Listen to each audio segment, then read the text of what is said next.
Estado Nacional. Hoy en Estado Nacional hablamos de la compleja semana que termina para el gobierno al rechazo de la idea de legislar al proyecto de admisión justa y la posible manipulación en el INE. Se sumó el fracaso del nombramiento de Dobra Lucic como integrante de la Suprema. Sin embargo, logró avanzar con la reforma previsional y ya tiene nueva candidata para el máximo tribunal del país.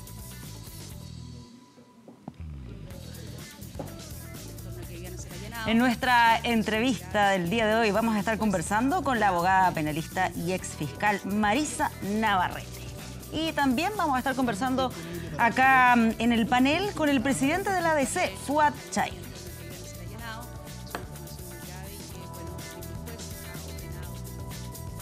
¿Qué tal? ¿Cómo están? Bienvenidos a Estado Nacional. Los saludamos en este domingo 19 de mayo, especialmente aquellos que mañana no van a trabajar, que están disfrutando de un fin de semana largo y que de todas maneras nos están viendo.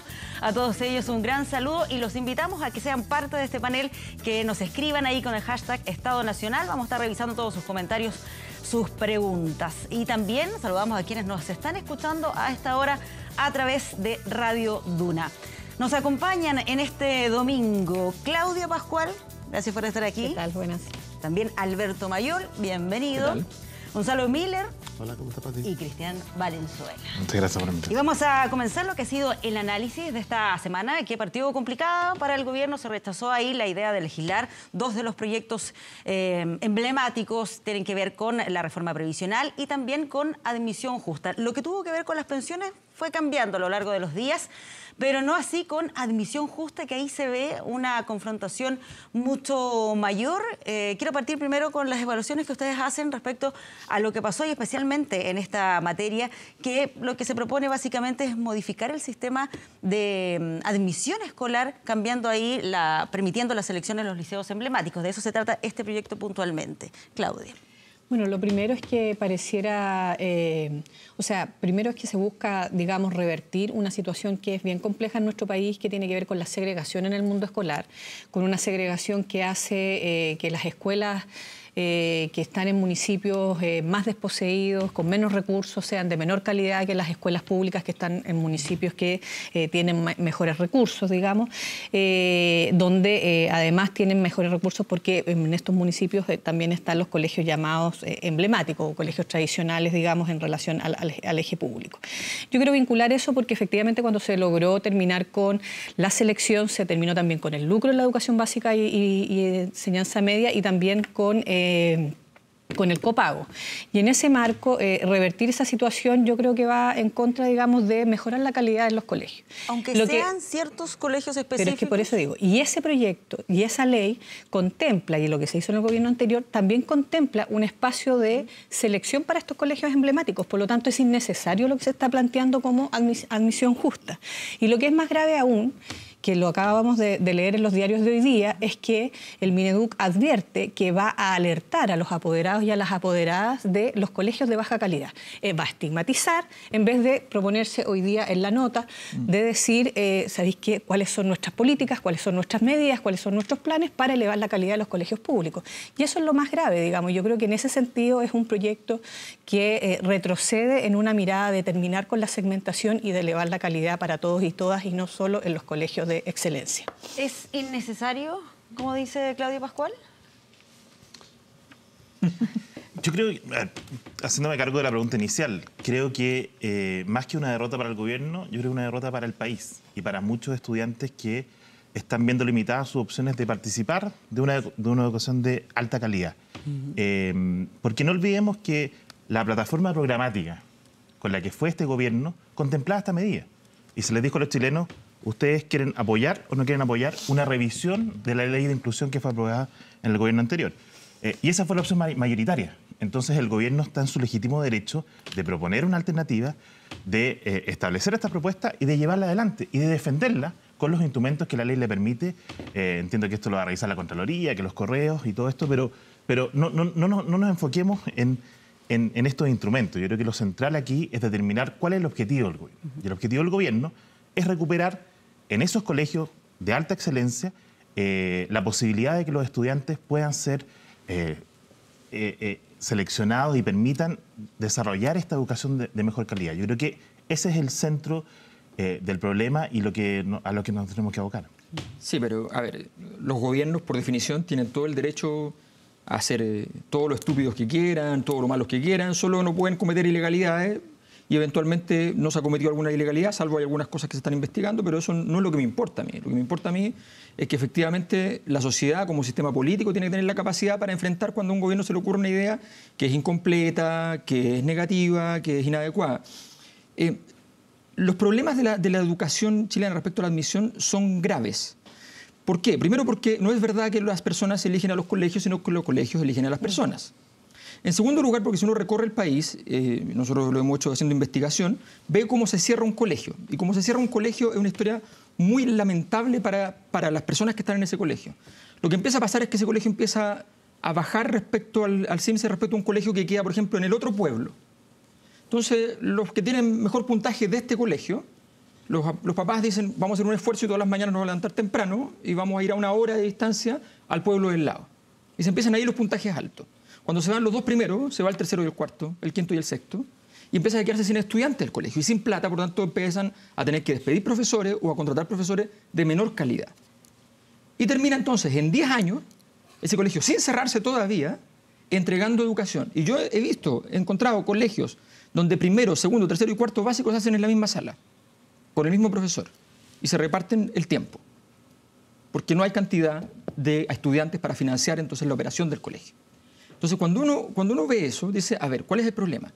Y aquí, ¿cuántos colegios se han cerrado? Yo he buscado las estadísticas del Mineduc, no aparecen los colegios cerrados, aparecen los colegios vigentes en cada momento. Si uno imputa, podría calcular entre 700 y 1000 colegios en una década, que se han cerrado en estas condiciones penosas.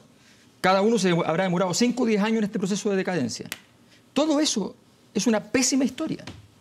O sea, son colegios que están fracasando en ese proceso y sistemas educacionales que no funcionan. La cosa es simple. Un sistema educacional que funciona es aquel donde la persona no tiene ninguna razón para no llevar a su hijo al colegio más cercano.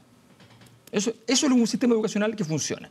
O sea, si el colegio es más cercano y gratuito, no tengo ninguna razón especial, o sea, no quiero que juegue rugby, no quiero que alguna cosa, bueno, va a ese colegio. Eso es lo normal y eso no está ocurriendo y eso significa tacos en las mañanas en las ciudades, significa una serie de pasivos en el funcionamiento de la sociedad. Debiese apuntar, Gonzalo, hacia eso el sistema y aprovecho también de incorporar acá cuál es la evaluación que hacen sobre cómo ha manejado el tema la ministra Cubillos, lo digo por estas últimas polémicas, los correos masivos, el tema de este niño que apareció con una frase donde el papá también de ese niño reclamó porque dijo que él no sabía que iba a ser utilizado para esto, etc. Yo creo que la reforma, a pesar de la buena intención, creo yo, la reforma del gobierno anterior que buscaba ponerle fin a muchos de estos fenómenos que se mantienen, la segregación, ¿no es cierto? Se mantiene como fenómeno, lo sufren los papás, de todas maneras, lo sufren los niños igualmente. Es por no haber querido hacer primero lo que dice Alberto, si tiene toda la razón. Si que la selección sea el gran tema, es porque la oferta es muy desigual. ¿Qué papá no va a querer lo mejor para su hijo? ¿Ah? ¿Qué papá no va a estar dispuesto a levantarse 1 hora antes e ir más lejos si es que tiene, aunque sea la ilusión de que ese colegio sea mejor? Entonces, es como, yo siento que ahí es donde falla esta ley, porque trata de frenar un instinto que es muy natural, es muy de la naturaleza humana de toda persona, de querer lo mejor para sus hijos. Entonces, la ley busca ponerle cortapisa a eso, tratar de enfocarla, y a pesar de que pudiera tener originalmente una buena intención, termina produciendo efectos nefastos en esa familia, un malestar y una frustración importante. Entonces, decirle, bueno, de nuevo, ¿estamos volviendo a concentrar todo en la selección? No, este es un proyecto pequeño, acotado, y que lo que busca es de alguna manera abrir un poco más, volver a incorporar ciertos factores, como el esfuerzo. ¿Para qué? Para descomprimir esa frustración que existe en muchas personas de clase media, cuyo único camino es la educación, cuyo único salto sustantivo significa que su hijo acceda a un colegio que le permita una educación, que le permita acceder a la universidad, que le permita acceder a distintos desafíos. Y eso debiera ser el fondo de la discusión. ¿Cómo garantizamos de que cada vez más haya colegios que permitan ese camino?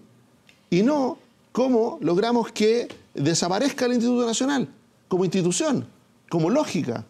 Y resulta que a mí me llama la atención porque como que la izquierda se olvida una cosa. Si el aporte del Instituto Nacional es muy sustantivo respecto de la diversidad que provocó en la élite chilena. Entonces, cerrarlo como llave me parece no solo ridículo, sino que empobrece mucho nuestro desarrollo como país. Sí. Quiero recoger eso que mencionas sobre los colegios públicos, pero antes, ¿qué te parece cómo ha llevado la ministra Cubillos este tema, puntualmente lo que se refiere a estos dos hechos que mencionaba, los correos y también lo del... La escuchamos aquí, la ministra vino a una entrevista, bueno, la entrevistaste tú, parte de ese equipo, y la ministra yo creo que está dando una pelea que es ideológica, y que de las dos partes lo que hacen sin confrontar son sus visiones de la sociedad, los valores que quieren promover, ¿no es cierto? Y desde esa lógica no hay una salida muy, por decirlo así, pragmática, porque es una división ideológica donde se contrapone, ¿no es cierto? Se habla del mérito y hay personas que desde el otro lado dicen, mira, sabe que el mérito de una ilusión no existe. Y bueno, eso finalmente, ¿quién lo tiene que zanjar? Por un lado está el Congreso y por otro lado también está la sociedad civil.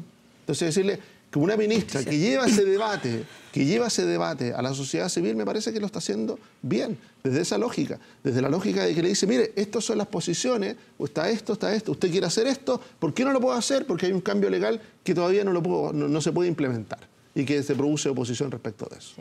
Sí, pero yo creo que también aquí se ha dejado de ver temas que son gravísimos. Por un lado, el tema de la aplicación de la ley, y Gonzalo dice, mira, los fenómenos se mantienen. A mí me parece que pensar que cualquier cambio en educación, solo por el hecho de la aprobación de una ley, se producen sintomáticamente y súper rápido, en menos de 24 horas, es imposible.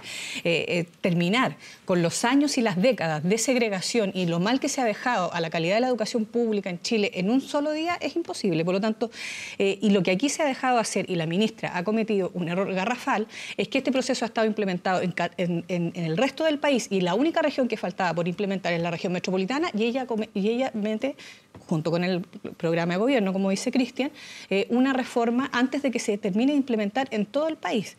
Deja de implementarlo, empieza a promover una serie de propaganda por la vía de dar su visión. Hizo exactamente lo mismo. Sí, pero no se paró la reforma procesal penal cuando se venía. Se modificó su aplicación. Pero lo que quiero decir, y lo segundo, es que a mí me parece que también estamos, qué bueno que se reconozca que hay una visión ideológica por parte de la ministra en frenar esta situación, porque resulta que cuando tú preguntas, hay un estudio de DataVoz que se pregunta sin caricaturas, no se pregunta tómbola al azar versus selección, sin caricaturas, y la mayoría de los apoderados masculinos, hombres, 53%, y la mayoría de las apoderadas mujeres, 61,3%, prefieren un sistema en donde la selección sea a partir de que elijan ellos como padres a qué colegio tienen que ir sus hijos y no que sea el establecimiento quien los elige a ellos. ¿Qué es lo que ha estado ocurriendo en nuestro país? Entonces yo creo que esos son datos súper importantes y efectivamente nuestra calidad en la educación tiene que abocarse, insisto, a generar, no solo terminar con los procesos de selección, sino que por sobre todo a elevar la calidad en todos, pero también con una mirada de mayor diversidad. Cuando aquí se cree que el mérito solo se establece a partir de las notas, con pruebas estandarizadas y no se está dando cuenta, digamos, de que también tenemos distintas visiones, que hay diversidad de familias, diversidad de conocimientos también, diversidad de capacidades y habilidades. Es como decirle a los niños, solo por la nota vas a estar, y resulta que aquí tenemos además colegios en los cuales los niños están estresados desde prekinder más o menos, porque tienen que pasar pruebas de selección. Entonces, yo creo que aquí los temas de fondo tienen que ver con eso y lamentablemente aquí lo que se ha estado haciendo es efectivamente oponerse a un proceso que ni siquiera había culminado y que al menos en regiones estaba generando buena aprobación, porque nos han mostrado los estudios que dicen que está todo el mundo enojado con el proceso. No, pero sí, sobre lo que dice Claudia, bueno, hay estudios para lo que sea, pero creo que si uno le pregunta a los padres qué tipo de educación prefieren, van a querer la mejor educación para su hijo. Entonces partamos de esa base. Yo creo que el rol de la ministra, más que centrarnos en criticarla a ella está defendiendo lo que decía el programa, tiene una lógica, y en parte lo que han dicho algunos expertos es que se adelanta a donde va a ser la verdadera prueba de fuego del sistema de admisión escolar, que es la región metropolitana. Y los datos iniciales que nos muestran el nivel de preferencias que están siendo aceptadas, el nivel de postulantes que hacen a una u otra opción, en el resto de las regiones del país sí dan datos alarmantes de eso. Entonces, Por supuesto que hay que intervenir previamente antes de que quede la palabra, porque una cosa es diseñar un sistema que no está funcionando y otra cosa es implementarlo, y el Transantiago es la prueba fiel de cosas que se diseñan mal y terminan mal implementadas. Entonces, yo no me sentaría en la crítica de la ministra. Si la ministra actúa dentro de la legalidad, tiene derecho a informar, tiene derecho a defender sus propuestas.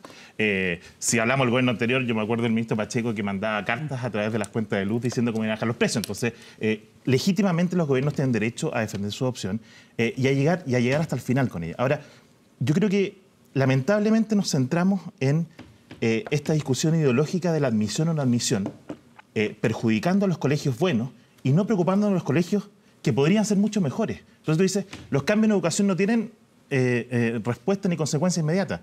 Los liceos bicentenarios, creados en el gobierno de Sebastián Piñera, en el primer gobierno de Sebastián Piñera, han tenido resultados concretos, han avanzado.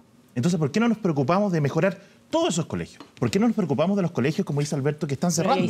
¿Cómo apoyar a los municipios? ¿Cómo apoyar a las instituciones que pueden mejorar eso y evitar de que cierren?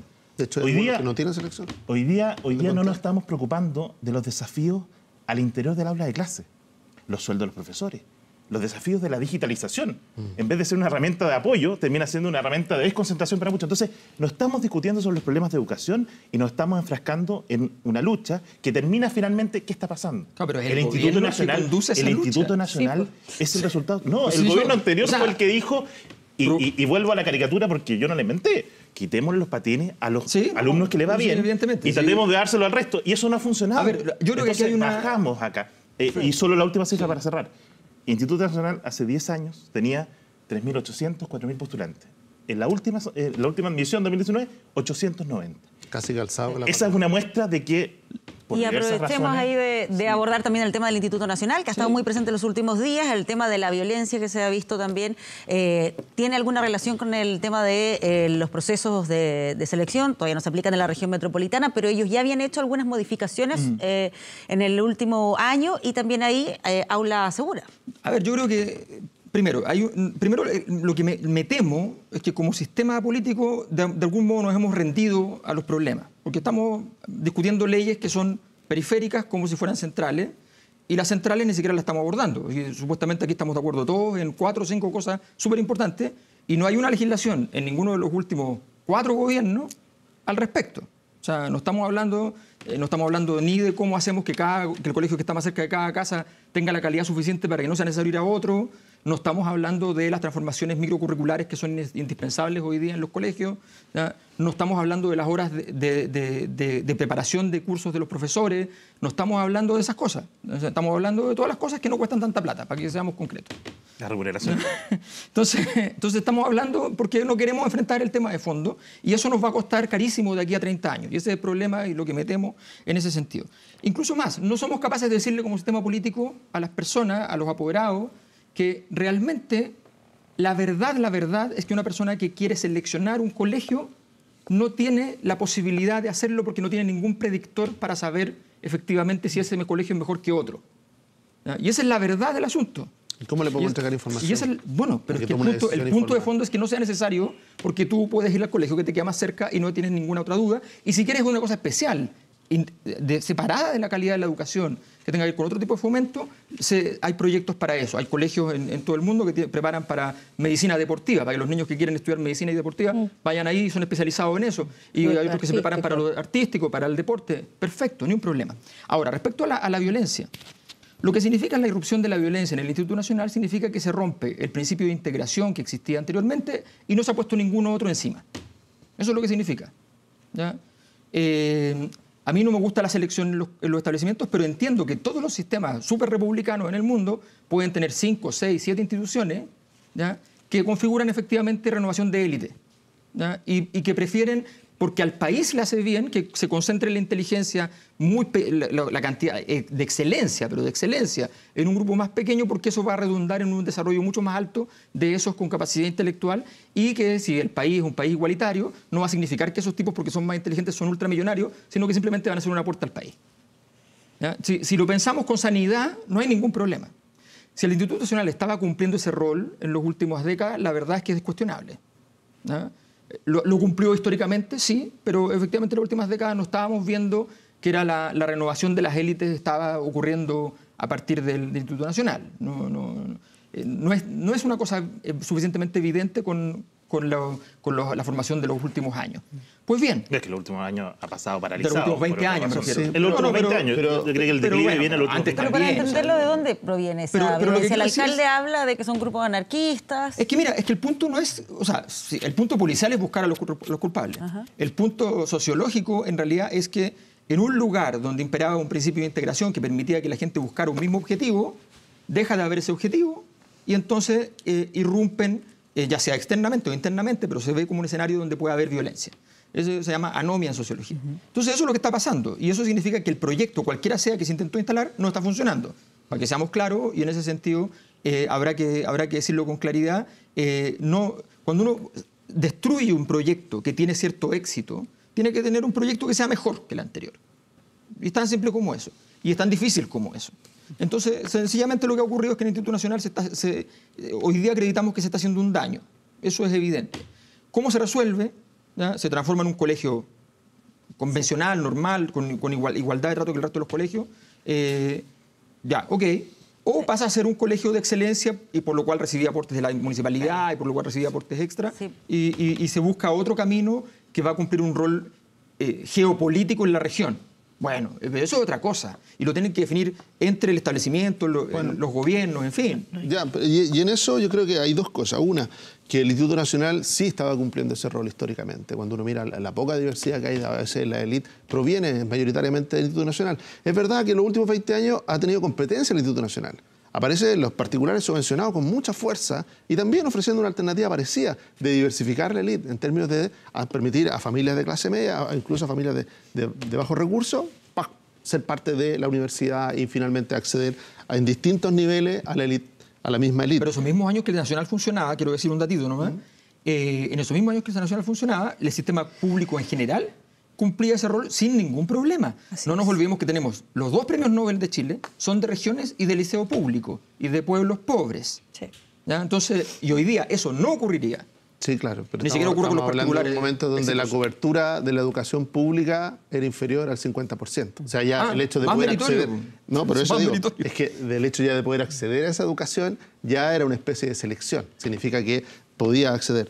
Pero yendo un poquito más al fondo, y me parece interesante la conversación porque estamos hablando de los próximos 30 años y cuando uno pone ese marco de conversación, entiende y ayuda mucho a poner en perspectiva estos temas. Es verdad que en el aula, es decir, en el proceso mismo de educación, no hay mucho cambio y no hay mucho debate, lo que es muy lamentable. ¿Por qué? Porque es ahí donde realmente se puede producir un cambio. En 2 dimensiones. Una, los profesores. La calidad de los profesores, las herramientas con las que cuentan los profesores y todo lo que se recarga a los profesores. Porque los profesores finalmente se tenían que hacer cargo no solamente del proceso educativo, sino que también de un proceso de formación integral. O sea, todos los males de la sociedad, por decirlo en simple, ¿no es cierto?, prácticamente son puestos sobre los hombros de los profesores. O sea, hay un problema de alcoholismo, ¡pum!, los profesores. Hay un problema de droga, los profesores. El problema de violencia, los profesores. El problema de marginalidad y delincuencia, los profesores. Todos los problemas de la sociedad terminan cayendo sobre los hombros de los profesores y del proceso educativo, además con una... nunca acompañado de la importancia, acompañado de los recursos suficientes. Y quitándole poder. Pero además, con una pérdida de autoridad. Más que de poder, de autoridad. Y en eso, ¿cómo incide Aula Segura? ¿No ha sido suficiente? Yo creo que lo rescata, es un debate porque es una legislación nueva, pero ¿por qué?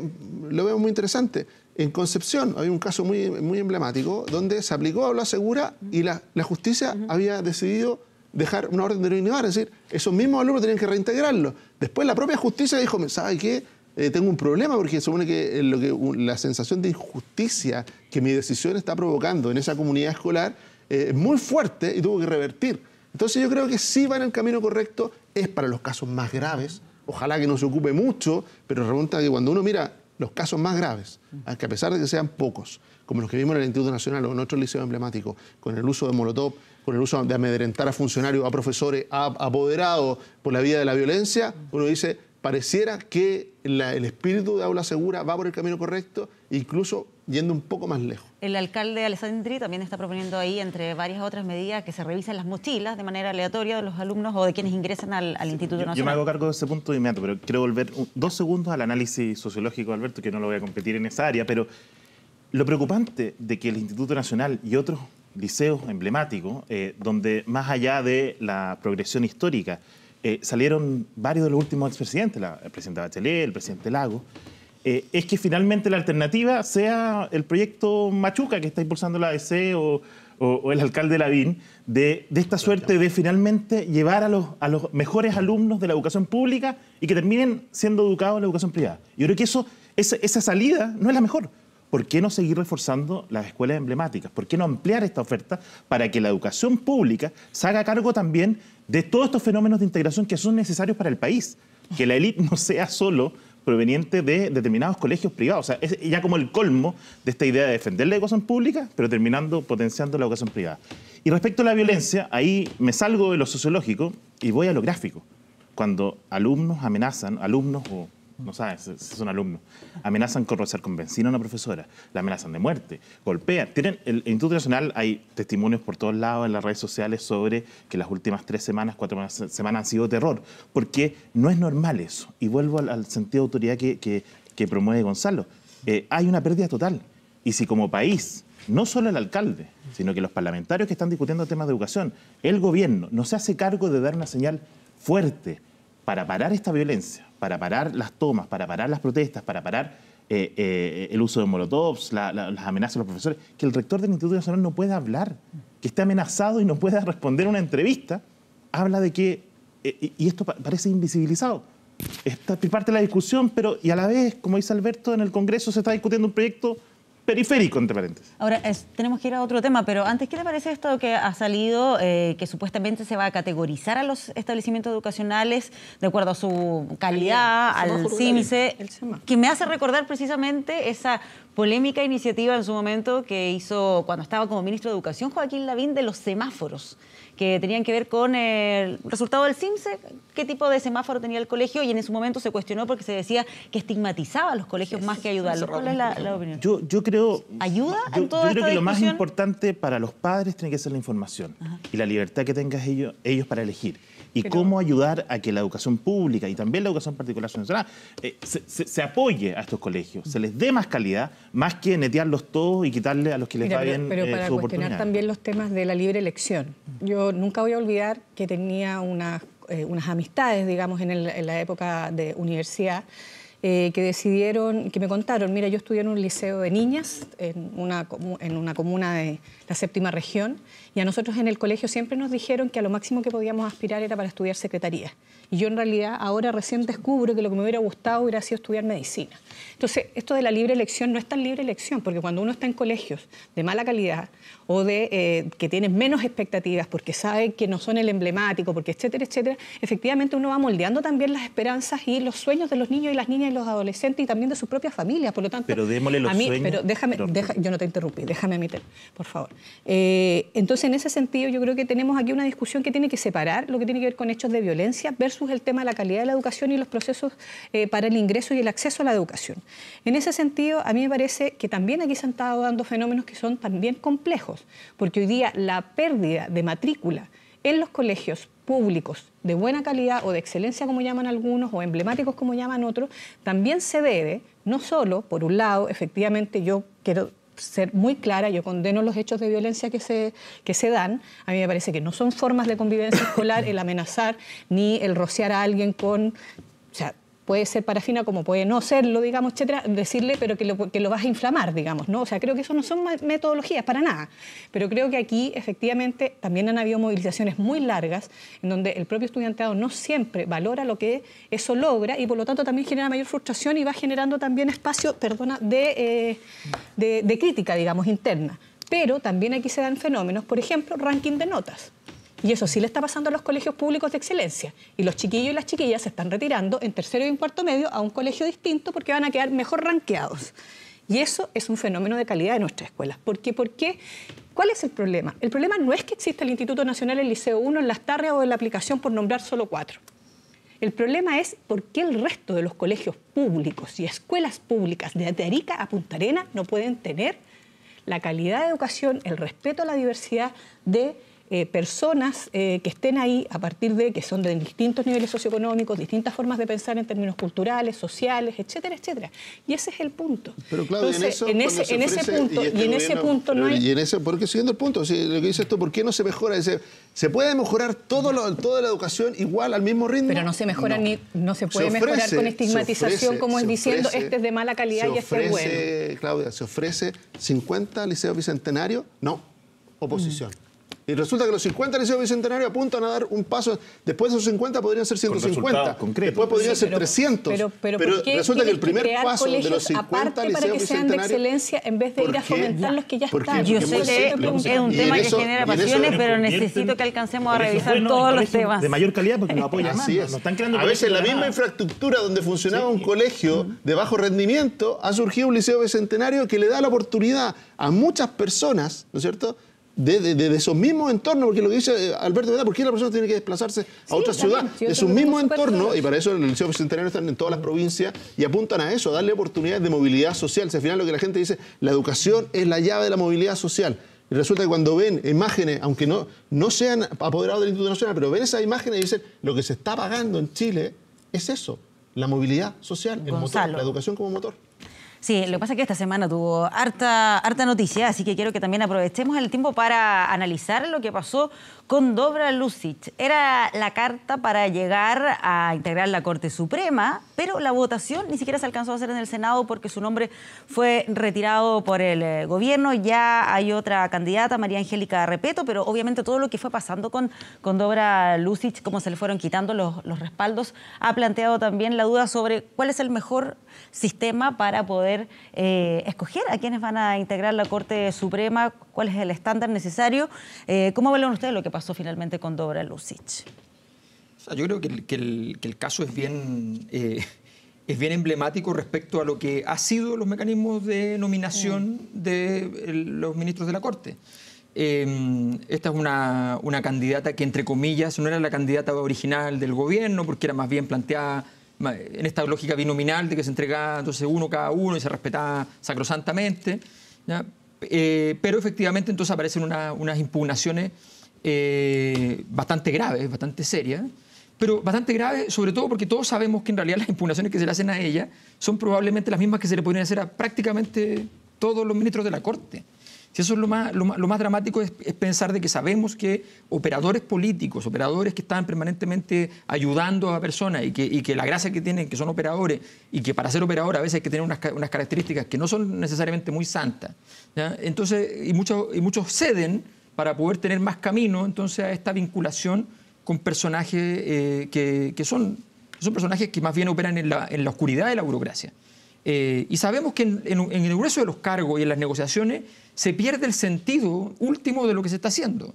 Y eso es lo que duele. O sea, yo creo que aquí estamos en un proceso de... La crisis institucional no es porque el sistema judicial está en crisis o porque los carabineros estén en crisis, sino que el sistema judicial, la crisis fundamental es que la relación de confianza con el entorno, ¿no? Con cualquier cosa, con cualquier institución. Esto partió fundamentalmente con la Polar. O sea, cuando tú vas a la Polar y te dicen, mire, en realidad mi negocio no es venderle, sino que usted repacte. Tan así que yo le repacto solo. Y tú que pensabas que cuando ibas a repactar iba a pedir un favor y en realidad estabas yendo a que te armaran el negocio. Al matadero. Al matadero. Entonces ese es el problema. Y de ahí para adelante la sensación de vulnerabilidad tiene que ver con eso. Entonces, hoy día el problema es serio, es grave. Lo que está pasando en todos los cargos es que la gente aprendió a gestionar y no a llegar al objetivo de fondo. Y le estamos enseñando muchas veces, en el sistema de educación estábamos hablando lo mismo, cómo los estudiantes tienen que gestionar para poder tener más éxito en el sistema sin haber aprendido más. ¿Ya? Yo quiero darle una dimensión es delicado al rol de los operadores aquí. Porque aquí me pareciera que hay un operador muy visible, muy nombrado, que es el que habría fracasado en su misión. Y que eso habría preocupado la caída de Dobra Lucic. Y resulta que, en mi opinión, no es así. Resulta que es al revés. Ella fue víctima de los operadores. Los favores que no consiguió fueron los que le impidieron llegar a la Corte Suprema. Porque resulta que aquí hay un cuestionamiento sobre una ministra que es 2 veces la Corte Suprema en pleno, la pone en primer lugar, con máximo de votos. En primer lugar. O sea, y lo hace sin conocerla. Claro que la conocen, si tiene una trayectoria de casi 35, 40 años. ¿Pero qué es lo que ellos la influye ponen en ahí primer lugar. finalmente, Gonzalo? Lo El digo gobierno. para recoger lo que dice, que Jorge Correa Sutil decía en una entrevista que Dora Lucic no ha hecho más lobby que los que sí están ahora en la Corte Suprema. ¿Es que había una campaña en su contra o es que ha cambiado también el estándar, el nivel de exigencia? Yo creo que hay dos cosas. Ella tiene parte de la responsabilidad en una dimensión. Ya. Y yo creo que en una dimensión que es importante, pero no es la más importante. Lo que sí, ella logra el apoyo del Partido Socialista en plenitud. Eso es lo que el presidente ve cuando le dice, y el Partido Socialista dice, nosotros vamos a asegurar los votos, el resto de los votos. ¿Qué apoyo no logra? El del PPD. Explícitamente, el PPD inicia una campaña contra ella. Y resulta que cuando uno escucha los diálogos de todos estos operadores, dicen, bueno, hay un senador en el PPD que es el que visa quiénes entran o no entran a la Corte Suprema. Y en este caso no le habría dado el favor a la señora Luxi. ¿Quién es ese senador? El senador por la región metropolitana. Entonces, Cuyo nombre y apellido es. Doctor, ¿Te chocó? y esta información donde está escrita en los diálogos, donde el operador cuestionado llama a la operadora del señor Girardi para ponerse de acuerdo en esto, exactamente esto. Esa es la operación que se termina cayendo y de ahí surge el veto, porque si no nos quedamos en la imagen de que llevemos el otro análisis. La ministra tenía problemas graves, estaba metida en un par de enrollos que hemos conocido públicamente, donde además se manejó pésimamente ella en una cultura anterior, creyendo que el acuerdo la blindaba de todo. No se dio cuenta que ella tenía que dar respuestas, y respuestas como regular a la prensa o evitar los cuestionamientos, no enfrentarlos directamente, obviamente que le hicieron daño. Pero finalmente pareciera que son esos votos, esos pocos votos de algunos senadores los que dejan entrar o no entrar a la Corte Suprema. Y eso es... por eso yo me atrevo a decir que es víctima de los operadores y no por el fracaso de una operación de operadores. Cristian está levantando la mano sí, hace mucho rato. yo totalmente de acuerdo con Gonzalo que hubo una operación para bajarla. Pero independiente de eso, aquí hay un problema del estándar, lo que preguntabas tú. El estándar cambió. Cambió. Es razonable que ahora haya una revisión exhaustiva, pero no nos concentremos solo en la Corte Suprema. Estos problemas con distinta resolución pasaron a la elección del fiscal nacional. Tuvimos también la elección del Contralor.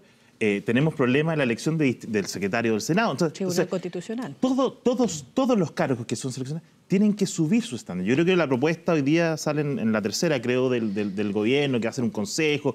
Que yo creo que alta dirección pública, con todos los problemas que tiene la capacidad de expandirse, mejorarse, profundizarse, independiente de los cambios de gobierno, de avanzar una línea que permita. Yo creo que hay tres cosas fundamentales. Más transparencia, más filtros previos, más exposición a la... y terminar con el cuoteo. Si finalmente el problema del cuoteo, ¿cuál es? Que llegan a hacer estas sesiones de presentación de los candidatos y donde los votos ya están contados.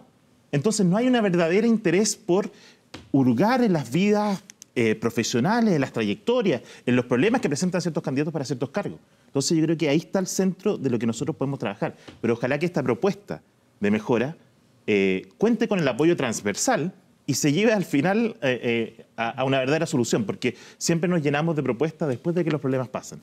Pero esas soluciones terminan diluyéndose, no se implementan, hasta que llegue el próximo cargo que probablemente, si no me equivoco, es la Corte Suprema nuevamente que tiene que llenarse, y va a ser ahora del otro lado, y si no hay una operación política para bajarlo, va a pasar sin problema. Entonces yo creo que ahí está el centro de la discusión. Hoy día la sociedad demanda más transparencia, demanda... La Corte, el Poder Judicial también tiene que abrirse a la regulación del lobby, a la regulación de transparencia, viene el tema de las relaciones de los abogados. Yo creo que hay muchos desafíos en esa área que... Sí, solo agregar una cosa muy pequeña. El estándar más elevado no solamente debe ser para aquellos que están postulando, también para las instituciones que tienen poder de decisión. Si finalmente, como la Corte Suprema la elige 2 veces primera y no se hace cargo. El Senado no se atreve ni a votarla, pero tampoco se hace cargo. Entonces, tampoco están usando bien sus atribuciones. Y decirle, bueno, también que lo hagan con mayor transparencia. Claudia Pascual. Sí, yo lo que quiero plantear más allá, digamos, de los currículum de todas aquellas personas que son candidatas, digamos, en ese sentido, es que ojalá lo tomemos como un sentido de oportunidad para revisar el mecanismo de selección y de designación. Y lo digo porque aquí lo que ha estado ocurriendo primero es esta instalación de la lógica binominal de las designaciones en Tribunal Constitucional, en la Corte Suprema, en la Contraloría, etcétera, etcétera, por decir varias cosas. Yo creo que hay que romper esa lógica. Pero en segundo lugar también, independiente de los mecanismos de selección, uno no puede seguir permitiendo lo que ha estado ocurriendo aquí, que es el traspaso de las autonomías que tienen los poderes para ir a conversar con los otros para las designaciones. O sea, si aquí también hay un no respeto, digamos, a esa autonomía de los poderes. Entonces, efectivamente, se presta para que haya lobby, para que haya una serie de situaciones en las cuales necesito visibilizarme, primero para estar alguna vez en alguna quina o en alguna terna, y segundo para después salir electo o electa, digamos, dentro de esa... Y en tercer lugar, creo que efectivamente el mecanismo de selección tiene que ser un mecanismo lo más transparente, que sea a lo mejor pensar también en las posibilidades, digamos, de cuerpos autónomos que puedan elegir, digamos, garantizando representaciones, digamos, que respeten la diversidad de nuestra sociedad, pero apelar solo, por ejemplo, o sea, yo en eso creo que hay que buscar distintos mecanismos. Solo alta dirección pública cuando tiene problemas, y lo hemos visto, porque depende del gobierno. Depende del gobierno, igual salen los que tienen que salir, digamos. Poniendo por el tema de la Corte Suprema de Audiencias Públicas, apuntando. O sea, yo creo que hay que ir por todos, por Mi todos duda esos temas. pero porque se nombró ahora. Pero lo que no puede ser, por ejemplo, sí. lo que no puede ser es que, por ejemplo, sea facultad solo los presidentes o las presidentas de la República mandar las quinas o las ternas y que luego solo sea el Senado quien resuelve. A mí me parece que ese es un mecanismo que está haciendo agua en este minuto. En ese mismo sentido, el hecho de que el gobierno nominara a María Angélica Repeto, pero sin consulta al Senado. O sea, yo creo que o sea, tiene que ver con un ámbito, digamos, de una salida rápida, digamos, para poder resolver la situación, digamos. Por eso digo, yo no voy a calificar a las dos candidatas, digamos. Lo que quiero decir es que el mecanismo está mostrando que tiene fallas, y que tiene fallas por falta de transparencia, que tiene fallas por lógicas binominales y que tiene fallas por el traspaso, insisto, y la pérdida de autonomía de todos los poderes. Ahora, hay una cosa que no se puede regular, que es la capacidad de los actores políticos de actuar del modo más adecuado y correcto posible dentro de los límites normativos existentes, los legales.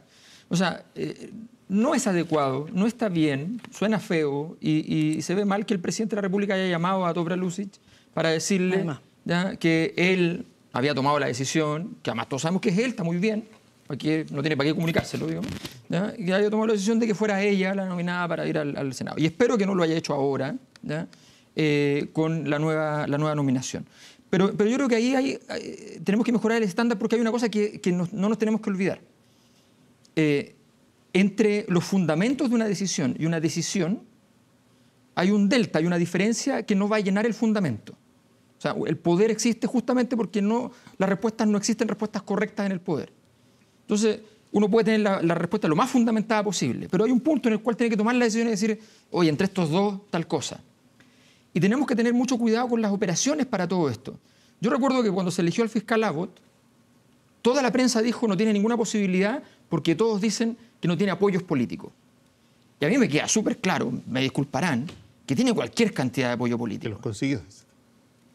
Alguien hizo ver a la prensa, creer a la prensa, en estas zonas oscuras donde la prensa no tiene por qué saber mucho, no hay periodistas suficientemente especializados en la fiscalía, qué sé yo, de que el tipo sí tenía sus vinculaciones o que podía tenerla. Y todos nos compramos la tesis de que este era el más independiente de todo. Y a los 3 días estábamos ya con un tipo que le puso un cortafuego a las investigaciones políticas. Entonces, de verdad, creo que los niveles de fundamentación no van a llegar nunca a eso, porque para eso está la legitimidad del poder. Y la legitimidad es lo que está hoy día en juego y hace muy difícil cualquiera de estas decisiones. Y ojo, hay un riesgo también en toda esta situación, que poco menos que tengamos que elegir a alguien que casi no tenga antecedentes. Y cuando no tiene antecedentes, porque no ha hecho mucho también. No ha estado metido en mucho... No ha estado en las redes. No ha estado... Porque cuando uno hace la comparación, Alberto, entre las dos ministras, hay una que tiene más red política, parecía tener más red política, que era Dobrovolsky, y en cambio ahora se opta por una ministra que debe tenerla, pero ha ejercido su rol no en Santiago, que pareciera que por lo mismo es invisible, pero tenía una gran labor en la Corte de Apelaciones de Valparaíso. Y ha sido una muy buena ministra. Entonces dice, bueno, ahí ahora quizá hay un delay mayor en tratar de buscar lo que tú dices, ¿no es cierto? ¿Cuáles son sus relaciones más cercanas? ¿Cuáles son sus vinculaciones más? Entiendo que no tiene militancia. Eso dijo la prensa, no sé, yo no tengo idea. No tiene militancia, pero sí es una muy buena ministra. Y ahora dice, bueno, el Senado queda un poquito a contramano. ¿Por qué? Porque también hay una transferencia de responsabilidad. Si el Senado dijo que sí a la ministra Luksic para después echarse para atrás a propósito del cuestionamiento público. Y me cuadra con un sistema político débil, incapaz de enfrentar a la opinión pública casi en ningún tema. Casi en ningún tema.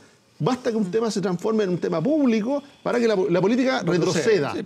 Y poco tiene que ver con la descripción que haces tú, que teóricamente es correcta, pero prácticamente uno dice, hoy día el poder tiene muy poco margen para ejercer una decisión que no esté validada por la opinión pública, no tiene legitimidad, con la información que la opinión pública nadie se atreve a enfrentarla tampoco. Nadie se atreve a decir no, pero no se atreven a decir lo que cuando Elwin dijo civiles y militares y lo pifiaron, dijo no, civiles y militares, no te enfrentas a la gente que te está diciendo lo contrario. Ese también es un rol de liderazgo. Sí. Y hoy día la mayor parte de los políticos van a mirar a los focus group qué es lo que dicen para repetirlo.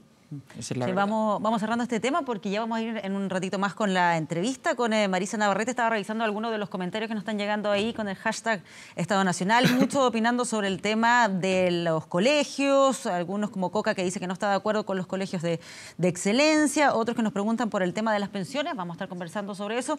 Después de la entrevista, también cifras ahí de la encuesta Academ y también quienes nos preguntan por Alberto Mayol, ¿ya no sigue en el Frente Amplio? A mí lo que me comunicaron es que del Frente Amplio, lo que me comunicaron es que el movimiento al cual yo pertenecía lo sacaron de la mesa nacional a partir de una decisión que nunca hubo una resolución respecto a la expulsión, pero estamos fuera. ¿Ya? Pero cuando dices me echaron del Frente Amplio, claro, es por eso, ¿en qué sentido? porque donde yo ejercía mi militancia, digamos, originalmente yo era un independiente, pero después formé un movimiento y a ese movimiento lo sacan y entiendo que entonces nos están pidiendo que nos dicen que tenemos los mismos derechos que cualquier independiente, que vamos a ir a trabajar a los comunales, podemos hacer la pega, pero cuando llegue el momento de la toma de decisiones los van a tomar ellos. Está muy bien, es una cosa enternecedora, pero evidentemente es una expulsión. Ahora, evidentemente a uno no lo echan de los proyectos políticos, porque los proyectos políticos son ideas, son creencias, son convicciones. Entonces no me pueden echar del Frente Amplio desde el punto de vista de las convicciones, pero administrativamente es evidente. Pero si necesitas un espacio, bienvenido, te puedes pasar para este lado de la mesa. Y han habido siempre muchas ofertas, pero la verdad es que no las he tomado. Ya, pero sientes que hay una cierta... No me han hecho ofertas desde allá. No me han hecho ofertas desde allá. ¿Pero sientes, Alberto, que definitivamente no te quieren en el Frente Amplio o qué?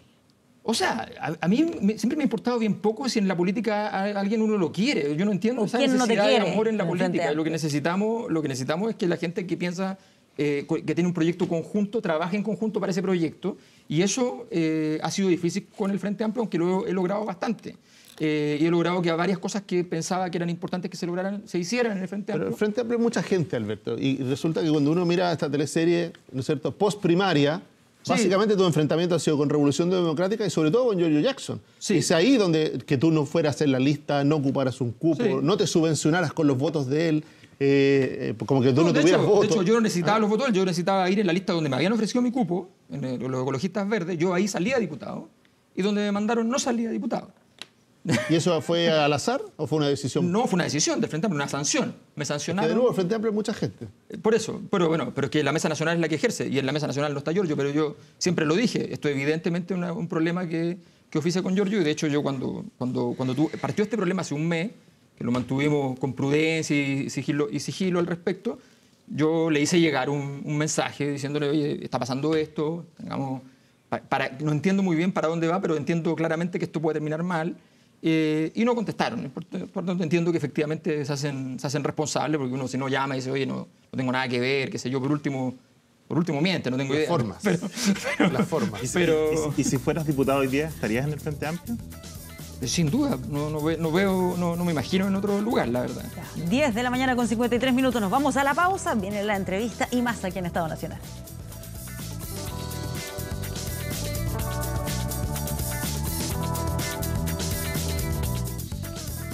Muy bien, regresamos a Estado Nacional en esta transmisión en conjunto con Radio Duna 89.7. Saludamos a quienes nos están escuchando, ahora acompañados porque estamos junto al periodista Rodrigo Álvarez. ¿Qué tal, Pati? Rodrigo, bienvenido. Gracias. Y también con Marisa Navarrete, nuestra entrevistada del día de hoy. Marisa, muchas gracias por estar acá. Buenos días. Abogada, además exfiscal. También fue parte del Servicio de Puestos Internos en el momento en que se destapó el caso Penta y por estos días apareciendo mucho más en la prensa también porque es abogada defensora de Leonardo Oces, capitán en retiro de Carabineros que está siendo investigado por el tema del caso Huracán, pero también ha sido mencionado por el fiscal Sergio Moya porque la ha cuestionado por el hecho de ser pareja del fiscal Emiliano Arias. De todos estos temas vamos a conversar. Rodrigo. Marisa, gracias por estar acá. Quiero colgarme un poco de la presentación que hacía Patricia. Usted fue fiscal adjunta del Ministerio Público por casi 9 años, si no me equivoco. Y quiero partir de eso, colgarme de eso para preguntarle si le sorprende lo que está pasando en la Fiscalía de Rancagua. ¿Había visto, escuchado algo parecido de este enfrentamiento entre el fiscal regional y su fiscal jefe, Emiliano Arias, y Sergio Moya? ¿Es algo raro, anormal? ¿Cómo lo calificaría usted lo que pasaba en Rancagua? Sí, bueno, buenos días y gracias por la invitación a este programa. Desde un punto de vista, obviamente, aquí de involucrada en el tema, porque todos sabemos, ¿cierto?, que Emiliano es pareja mía, pero tratando de hacer un poco abstracción de eso, evidentemente es algo inédito en lo que es el Ministerio Público, ¿cierto? Es inédito porque aparece un fiscal haciendo una declaración en la prensa, imputándole delitos a otro fiscal, que es su jefe. Entonces, eso en cualquier parte yo creo que es bastante sospechoso, por así llamarlo de alguna manera, y además es muy cuestionable la forma en que esto se hace. ¿Cuestionable por qué? Porque se hace a través de un medio de comunicación social, ¿cierto? Cuando se hace una denuncia, ¿cierto? Se hace por los canales que normalmente son adecuados y se hace inmediatamente que se conocen los hechos, ¿ya?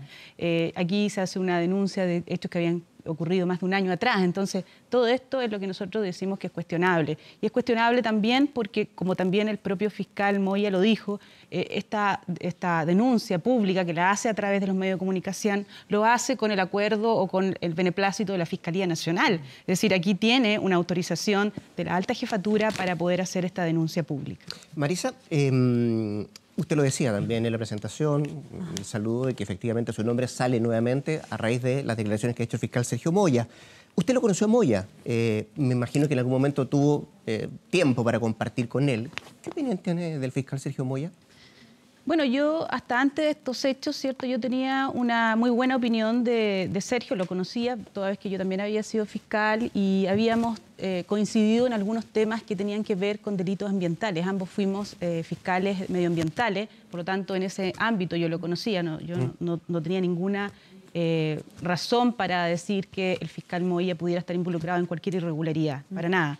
Y lo que viene después, bueno, obviamente va cambiando un poco esta versión y nos parece bastante sorprendente lo que ha hecho él a partir de esta declaración pública o de acusaciones públicas que ha hecho contra Emiliano Arias. ¿Y eso a qué lo atribuye que haya ocurrido eso? Lo digo porque el fiscal Emiliano Arias y el fiscal Sergio Moya trabajaron en conjunto durante muchísimos años, por eso que después sorprende cuando ocurre esta confrontación que se da entre ellos, pero precisamente desde esa perspectiva, lo que le ha tocado desde la perspectiva laboral conocerlos, ¿qué es lo que puede haber incidido en que se dé una situación como esta?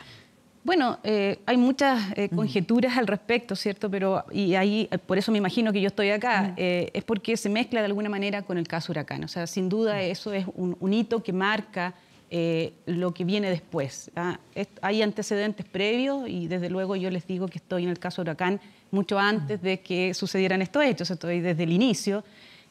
Por lo tanto, cuando yo asumo la defensa de uno de los carabineros, varios carabineros en esa época, soy bastante criticada en aquella oportunidad porque se trata de mezclar algunas cosas, como por ejemplo que habría algún conflicto de interés, y no había ninguno, porque Emiliano no tenía nada que ver con el caso Huracán, que era en la Araucanía, y Emiliano estaba en Rancagua.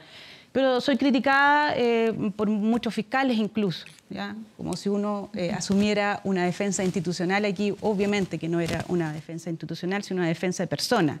Los abogados penalistas defendemos personas. Y por lo tanto, a partir de este momento y el momento en que empiezan un hecho bastante decidor es cuando se conoce que se le va a hacer un sumario al fiscal Moya. Yo creo que ahí hay un punto que es bastante antes, ¿cierto?, de que él denuncie públicamente a Emiliano. Cuando aparece por la prensa que se le va a hacer un sumario, yo, como abogada defensora de don Leonardo Oce, lo que hago es pedir un sumario también para los fiscales de la Araucanía, ¿ya? Porque aquí yo creo que es bueno que sepamos, yo no sé si la opinión pública sabe y si me permiten un poco explicar de qué es este asunto, porque la gente no entiende. ¿Qué pasó? El año 2017, ¿cierto? En septiembre del año 2017 fueron detenidas varias personas, varios mapuches, supuestamente imputados de delitos graves, ¿cierto?, de incendio terrorista. son imputados por la Fiscalía y para fundar las órdenes de detención que le da un juez de garantía, lo hace en virtud de un informe de inteligencia, ¿ya?, que contenía algunos mensajes de WhatsApp que habrían sido, ¿cierto?, emitidos por estas personas que fueron detenidas. Posteriormente fueron liberados por la Corte Suprema porque se dijo que estos mensajes no eran suficientes para poder imputar responsabilidad a estas personas. Pero aquí, desde luego, ya hay algunas cosas que son importantes señalarlas. Primero, es por qué se usa la ley de inteligencia en un delito que está investigando la Fiscalía, ¿ya? Y aquí tenemos un gran problema, porque nuestro sistema procesal penal establece claramente quién es el encargado de dar autorizaciones de intromisión en la intimidad de las personas, que son, sin duda, los jueces de garantía. Y de alguna forma, para soslayar, para evitar, ¿cierto?, las autorizaciones que estaban siendo muy esquivas allá en la Araucanía, los fiscales, y esto es bien relevante, los fiscales en conjunto con Carabineros deciden usar este mecanismo, un mecanismo que no está para esto. Entonces, de alguna manera, si lo decimos en un sentido bastante claro, hay un fraude al sistema procesal penal usar la ley de inteligencia para sustentar órdenes de detención, ¿ya?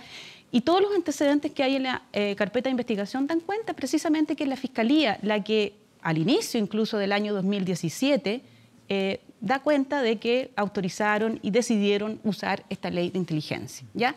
Eso es lo que primero nos llama la atención. Claro, y segundo... pero todo esto, ¿de qué manera se va uniendo con esto que usted dice, que eventualmente podría ser el detonante en el caso del fiscal Sergio Moya para decir y denunciar al fiscal Emiliano Arias? Perfecto. Entonces, luego de eso, y por eso viene aquí, de esta explicación muy somera del caso Huracán, viene a pensar, decir, bueno, esos informes de inteligencia que habrían sido, según la Fiscalía, conocidos solo 3 días antes a través de un informe que daba cuenta de mensajes de WhatsApp. Es decir, que el aquí... software Antorcha, los profesores Alex Smith, todo, claro, pero mensajes de para WhatsApp. recordar a la gente cuáles eran los... Así es, el mecanismo usado por Alex Smith.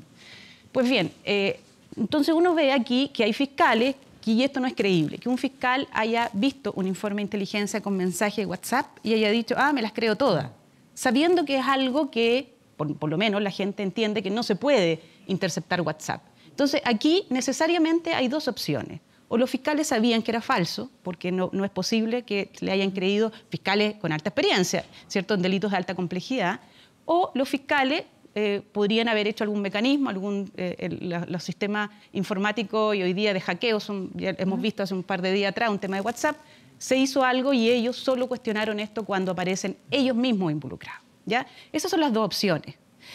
Pero la teoría del engaño, ¿cierto?, no es creíble. Aquí yo me fui engañado. No es posible eso, ni que lo diga ni Carabinero, ni que lo diga la Fiscalía. Entonces, aquí es donde se empieza a mezclar. ¿Por qué se empieza a mezclar? Porque cuando pasan estas detenciones y se usan estos mecanismos informáticos, según lo que dijo el propio fiscal Moya, y aquí es donde interviene el fiscal Moya, dijo que la Fiscalía Nacional, esto es bien relevante, la Fiscalía Nacional le había pedido que asesorara jurídicamente a los Carabineros para darle un soporte jurídico, digamos, legal a estas interceptaciones telefónicas. Por lo tanto, aquí hay un primer punto. Nos estamos encontrando que el fiscal Moya no ha actuado solo en esto, ¿ya? Hay un vínculo. Hay un sin lugar a vínculo duda, de la entre Fiscalía el fiscal Moya y algunos carabineros, que no están en servicio activo hoy día. Pero, ¿cuándo supo usted ese vínculo, Marisa? Desde siempre se ha sabido que el fiscal Moya ha tenido vínculos con los carabineros, particularmente con uno, que es don Patricio Marín, ¿ya? De hecho... Usted lo defendió en algún momento, ¿no, Marín? Al inicio también lo defendí. Entonces, ¿qué pasa? Luego de esto nosotros vamos vislumbrando, y aquí también es un punto importante. La Fiscalía, ¿cierto?, no solamente prestó asesoría jurídica a través del fiscal Moya con el beneplácito de la Fiscalía Nacional, sino que además de los antecedentes que hay en la carpeta, específicamente del teléfono del señor Marín, se da cuenta que otro fiscal, el fiscal Arroyo, tuvo una participación también directa en estas decisiones, ¿ya? Hay mensajes en su teléfono celular que han estado siempre en la carpeta de investigación que dan cuenta de que incluso revisó un borrador del informe de liberación harto tiempo antes, que revisó y que tuvo en su teléfono celular mensajes supuestamente extraídos de estas conversaciones en su teléfono celular.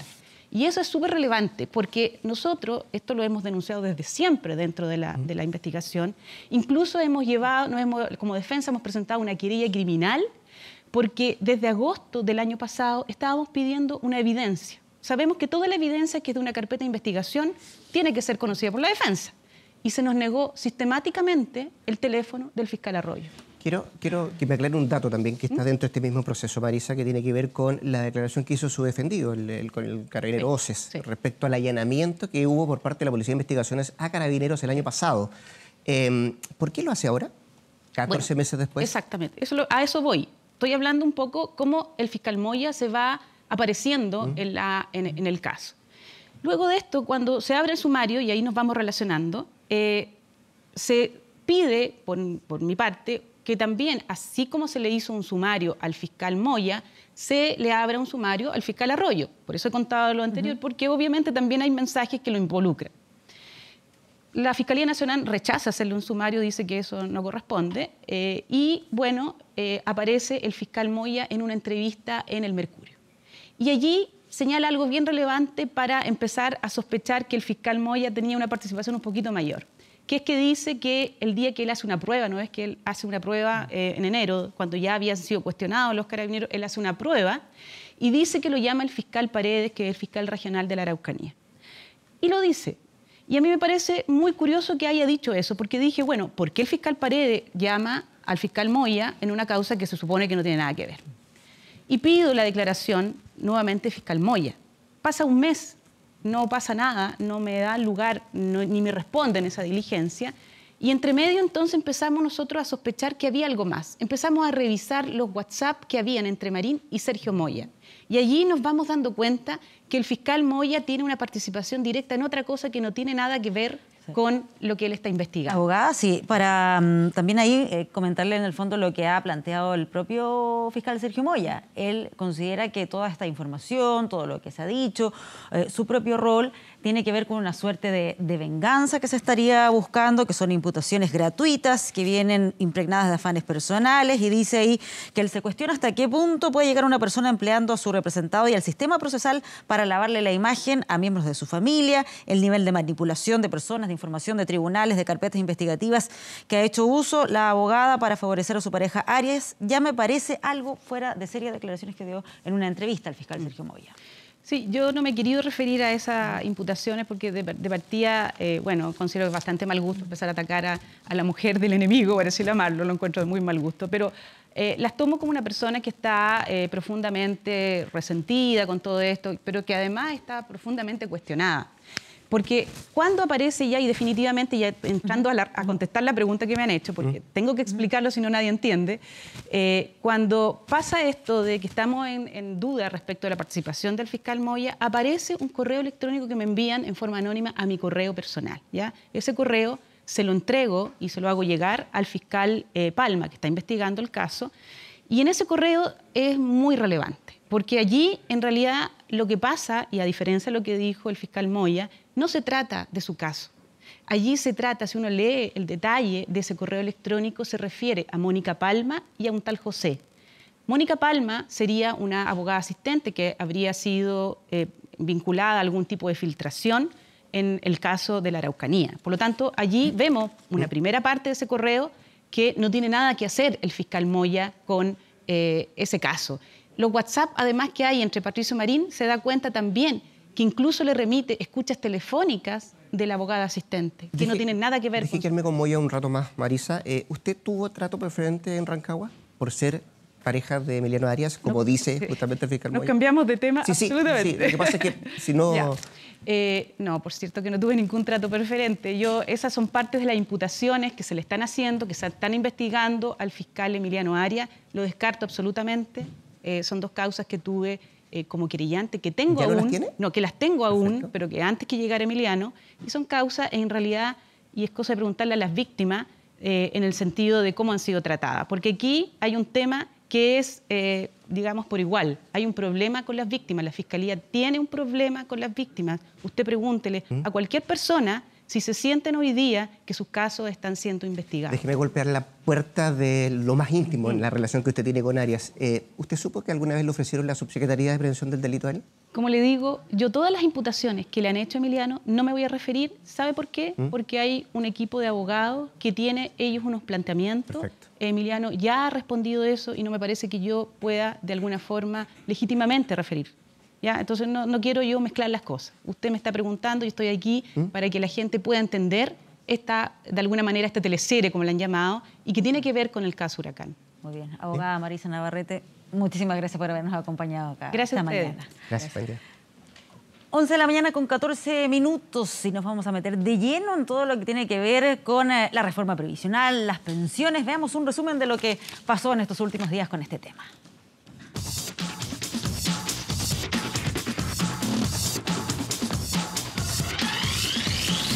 Yo creo que es una señal política muy potente al gobierno de que de verdad, si quiere avanzar en una reforma previsional, tiene que ser sobre la base de un acuerdo político y social que lo sustente y que sea lo más amplio y transversal posible.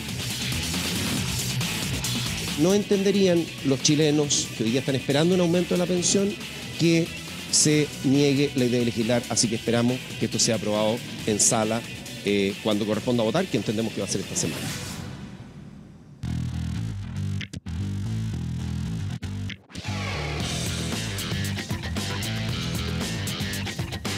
Saquémonos la máscara.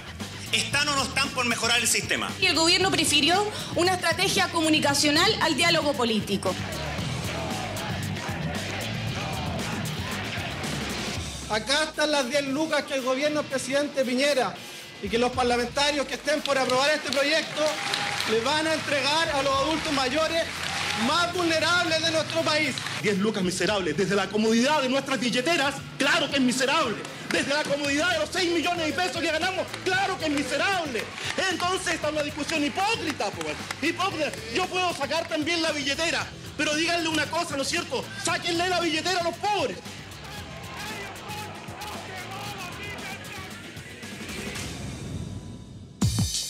Es lamentable que el Partido Radical y la Democracia Cristiana hayan sido parte de una cocina. Porque hay que recordarle al Ejecutivo una vez más que una reforma previsional no se construye perquineando votos en la sala, se construye trabajando juntos para modificar un sistema que es injusto.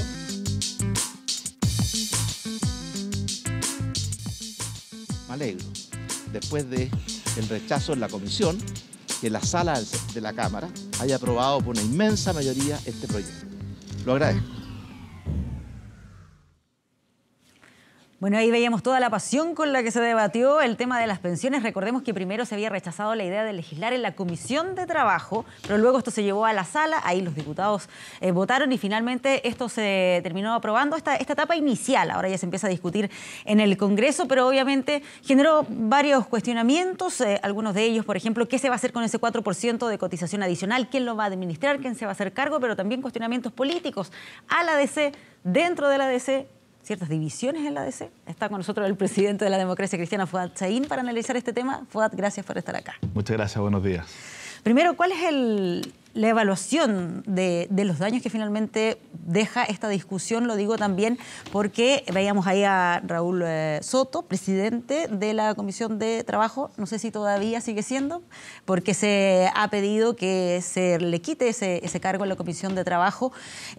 ¿Cómo evalúa usted lo que pasó con esta discusión? Es que yo creo que no hay chileno que no esté absolutamente consciente que es necesario legislar para mejorar el sistema de pensiones. Eso es una prioridad número 1 de nuestro partido. También lo dijimos con mucha claridad, el proyecto que presentó el gobierno no nos satisfacía. Pero resulta que esta misma lógica maximalista, del todo nada, en el gobierno de la presidenta Bachelet también nos dejó sin avanzar en un proyecto de reforma de pensiones. Y los adultos mayores no pueden seguir esperando, que tengamos el proyecto que nos deje contentos a todos mientras siguen recibiendo pensiones miserables.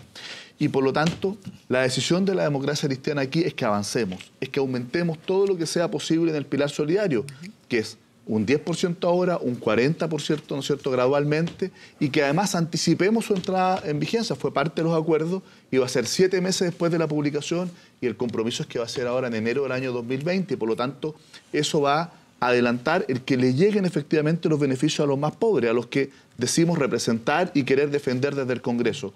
Por otra parte, logramos algo que para nosotros es muy importante porque genera los cimientos de un verdadero sistema mixto de seguridad social, al establecer que la cotización adicional en un 100% será administrada por un ente público, que no irá un peso más para la AFP.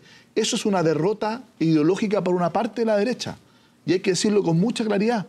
Y esa derrota, que se le propina gracias a la negociación de la democracia cristiana, el resto de la oposición en su confusión no es capaz siquiera de dimensionar, porque ese es un cimiento para pasar a un verdadero sistema de seguridad social. ¿Qué más exigimos? Aumentar también las pensiones de la clase media, de aquellos que trabajaron, que ahorraron, cotizaron y que hoy día tiene una pensión muy parecida a la pensión básica solidaria, incorporando elementos de solidaridad, de seguridad social, con aporte también mixto. Y finalmente, también solicitamos el que realmente tengamos una equidad de género, porque la propuesta de seguro que tenía el proyecto original tenía condiciones que eran incumplibles prácticamente para las mujeres. 15 años de cotización, de densidad de cotización, y por lo tanto lo que exigimos es que esto fuese mucho más universal. Sí, vamos a ir al detalle de esa propuesta, pero antes veíamos ahí en las imágenes esta discusión entre Gabriel Asensio y Raúl Soto. Los dos son de la DC. ¿Usted está de acuerdo con cuál de los dos? Yo respaldo plenamente la posición de Gabriel Asensio, pero respaldé también a Raúl Soto en el rol que cumplió en la comisión. Creo que él cumplió un rol muy importante en la comisión. Luego él sabía, y así lo conversamos, que una vez que esto saliera a la comisión, en los términos que saliera, ¿no es cierto?, iba a haber un rol más relevante de la bancada, del jefe de bancada y del presidente del partido. Así además nos mandataron los propios diputados después de un almuerzo que tuvimos el día martes en el Congreso, y logramos estos puntos que son muy importantes y que a nuestro juicio viabilizaban la idea de legislar. Mire, algunos, no solo la oposición de entonces en su totalidad, sino que algunos de los que hoy día nos acusaban por haber viabilizado esta posibilidad de legislar para mejorar las pensiones, fueron los que bloquearon el proyecto del Consejo de Ahorro Colectivo, que era la piedra angular de la reforma previsional de la presidenta Bachelet, que era mucho mejor. Y lo que ocurre es que, a mi juicio, lo que tiene que hacer la democracia cristiana es permitir que solucionemos los problemas, y se solucionan legislando, no negándose a legislar. Tenemos que dejar de que los problemas estén exclusivamente en la calle, en las redes sociales, en los letreros de las campañas, en los eslogans, y que estén en el Congreso discutiendo, legislando, incorporando las distintas visiones y que le demos solución a las personas. Para aclarar el punto, Raúl Soto, ¿sigue siendo presidente de la Comisión de Trabajo o la DC ya no quiere que esté en ese rol? El jefe de bancada tomó la decisión de sacarlo de la Comisión del Trabajo por dos razones, quiero explicarlo. No por solo el hecho de haber votado en contra, porque Víctor Torres también votó en contra, y la verdad es que nunca enlodó a sus camaradas. A mí me parece que fueron muy desafortunadas las palabras de Raúl Soto, enlodando al resto de los militantes del partido, y esperamos que esto se resuelva de buena manera, y creo que la mejor forma de hacerlo es que Raúl Soto rectifique sus dichos y que podamos de alguna manera recomponer la unidad de nuestra bancada, que para nosotros es muy importante. El día jueves fue un día de máxima tensión. Ya lo vimos el día lunes, que se esperaba un resultado, no se produjo, y se concentró toda la atención en lo que pasaba el día jueves. Gritos, traición, traidores, dirigidos hacia la democracia cristiana. ¿A quién traiciona la democracia cristiana cuando vota a favor? Porque esa es la pregunta de un sector relevante de la izquierda, que le gritan traidores. Dice, ¿qué es lo que se estaría traicionando con el voto a favor de la idea de legislar la reforma de pensiones? A nadie. Yo creo que esa es justamente una visión totalitaria de la política, que si no piensas y votas exactamente como yo, entonces eres un traidor, cuando en realidad a quien estamos respondiéndole nosotros, a los adultos mayores, que en cada campaña le hemos dicho que vamos a hacer lo posible para poder subir sus pensiones, que hemos dicho que este sistema es un verdadero crimen social, hemos defendido principios de seguridad social, hemos defendido también que no haya un peso más para la AFP, porque tenemos ahí una crítica desde el punto de vista de la legitimidad del sistema, y lo hemos logrado respecto a la cotización adicional. Por lo tanto, nosotros estamos muy tranquilos de que hemos actuado pensando en el bien del país, en el bien de lo que representamos para Chile, y para reivindicar también la política, la democracia, el Parlamento como un vehículo para resolver los problemas de la gente. Si no somos capaces de poder construir soluciones desde nuestras diferencias, entonces lo que hacemos es pavimentarle el camino a los populismos, de cualquiera de los dos extremos, de extrema derecha o extrema izquierda. Creo que es fundamental que nosotros recuperemos en la democracia y en el Congreso la posibilidad de articular soluciones, que dejemos de estar repitiendo los diagnósticos y avancemos en la solución. Una posición bisagra, para no decir que en el fondo a veces está dispuesta a abrirse en algunos temas, y en otros, por ejemplo, como en la admisión justa, la democracia cristiana vota en contra, vota alineado con el resto de las oposiciones. Eso, sin duda que es un camino de mucha tensión, ¿ah? Es cosa de ver las reacciones, ¿no es cierto? Y cómo se le apunta con el dedo permanentemente a la actitud de la democracia cristiana, que la primera vez más institucionalmente, pero esta vez ya menos institucionalmente. Es evidente que habían más de 2 y así lo hicieron públicamente y lo manifestaron en su voto. No puede ser de que esa tensión se traslade hacia el interior de la democracia cristiana. Esa tensión que finalmente hay algunos que dicen nosotros vamos a construir un camino y hay algunos en la democracia cristiana que se sienten cómodos conversando con el Frente Amplio y hay otros que dicen no, que nuestra identidad va por otro lado y que en realidad es más conversar con lo que fue la nueva mayoría o la concertación. Mira, efectivamente hay tensiones, naturalmente, pero yo lo que les quiero decir es que el discurso de la unidad por la unidad, lo que nos llevó fue un fracaso más rotundo en la segunda vuelta. Piñera nos barrió con el 54%. Los mismos que, con justa razón, ¿no es cierto?, logramos cambiar el sistema electoral binominal para darle diversidad al Congreso, hoy día quieren aplacar cualquier tipo de diversidad dentro de la oposición y quieren una oposición monolítica, monocolor, homogénea, que nos condena a la minoría. Podemos ser muy unidos, muy homogéneos, pero vamos a ser minoría. Lo que tiene que hacer la democracia cristiana es, de alguna manera, rescatar ese electorado que no es de derecha, que votó por Piñera en la segunda vuelta porque le tuvo temor al crecimiento del Frente Amplio, al discurso más puntudo de Guillén, ¿no es cierto?, y que terminó votando por Piñera y que hoy día está desencantado de Piñera. ¿A quién se lo vamos a regalar? ¿A Osandón? ¿A Lavín? ¿A quién se lo vamos a regalar? ¿O va a venir la democracia cristiana a poder plantear desde la oposición, una oposición dialogante que critica lo que no le gusta, pero que propone alternativas, que dice, bueno, mejoremos las cosas, pero en el Parlamento, avancemos? A lo mejor no es todo lo que queremos, pero la lógica del todo nada nos deja siempre en nada. Avancemos y somos capaces de recuperar ese electorado que en algún momento se nos fue. ¿Para qué? Para poder construir una alternativa de gobierno distinta a la derecha. Pero eso requiere complicidad, requiere comprensión mutua y requiere respeto a la diversidad, algo que se ha ido perdiendo. Por este lado de la mesa también quieren intervenir. Claudia Pascual. Sí, en relación al debate de fondo, digamos, con respecto al proyecto de ley, pareciera, primero, digamos, yo no estoy de acuerdo con las apreciaciones que ha hecho el propio gobierno al tratar y calificar, digamos, a todo aquel o a toda aquella que haya votado en contra como antipatriota. Primero porque además la vuelta es bien corta, el propio aquí presidente de la democracia cristiana recordó un hecho que fue durante el último gobierno de la presidenta Bachelet, donde fue precisamente Chile Vamos quien se opuso a legislar en torno a el proyecto de ley de pensiones que también habíamos presentando y que efectivamente es un proyecto distinto al que presenta el presidente Piñera. Yo en eso también tengo mi opinión distinta a Nicolás Aguirre, por eso aprovecho de decir, que es bien distinto a lo que presentó. Pero en ese ámbito, en el caso de este proyecto en particular, habiendo ya un escenario distinto, digamos, ¿no?, que hay que meterse en cada uno del articulado porque pasa a votación en particular. Pero lo que llama la atención es que hoy día sale una encuesta CADEM que plantea que el 53% de la población no está de acuerdo con este proyecto de ley. Segundo que llama la atención es que efectivamente habían propuestas en donde se le hizo al gobierno, que se le dijo, porque en el ámbito de subir las pensiones básicas solidarias y de aumentar los montos de las pensiones, en general de la mayoría está todo el mundo de acuerdo. Por lo tanto, ¿por qué no separar las iniciativas y generar ese espacio de discusión separado del modelo de pensiones del país, ¿no? Una cosa es el aporte en ese ámbito.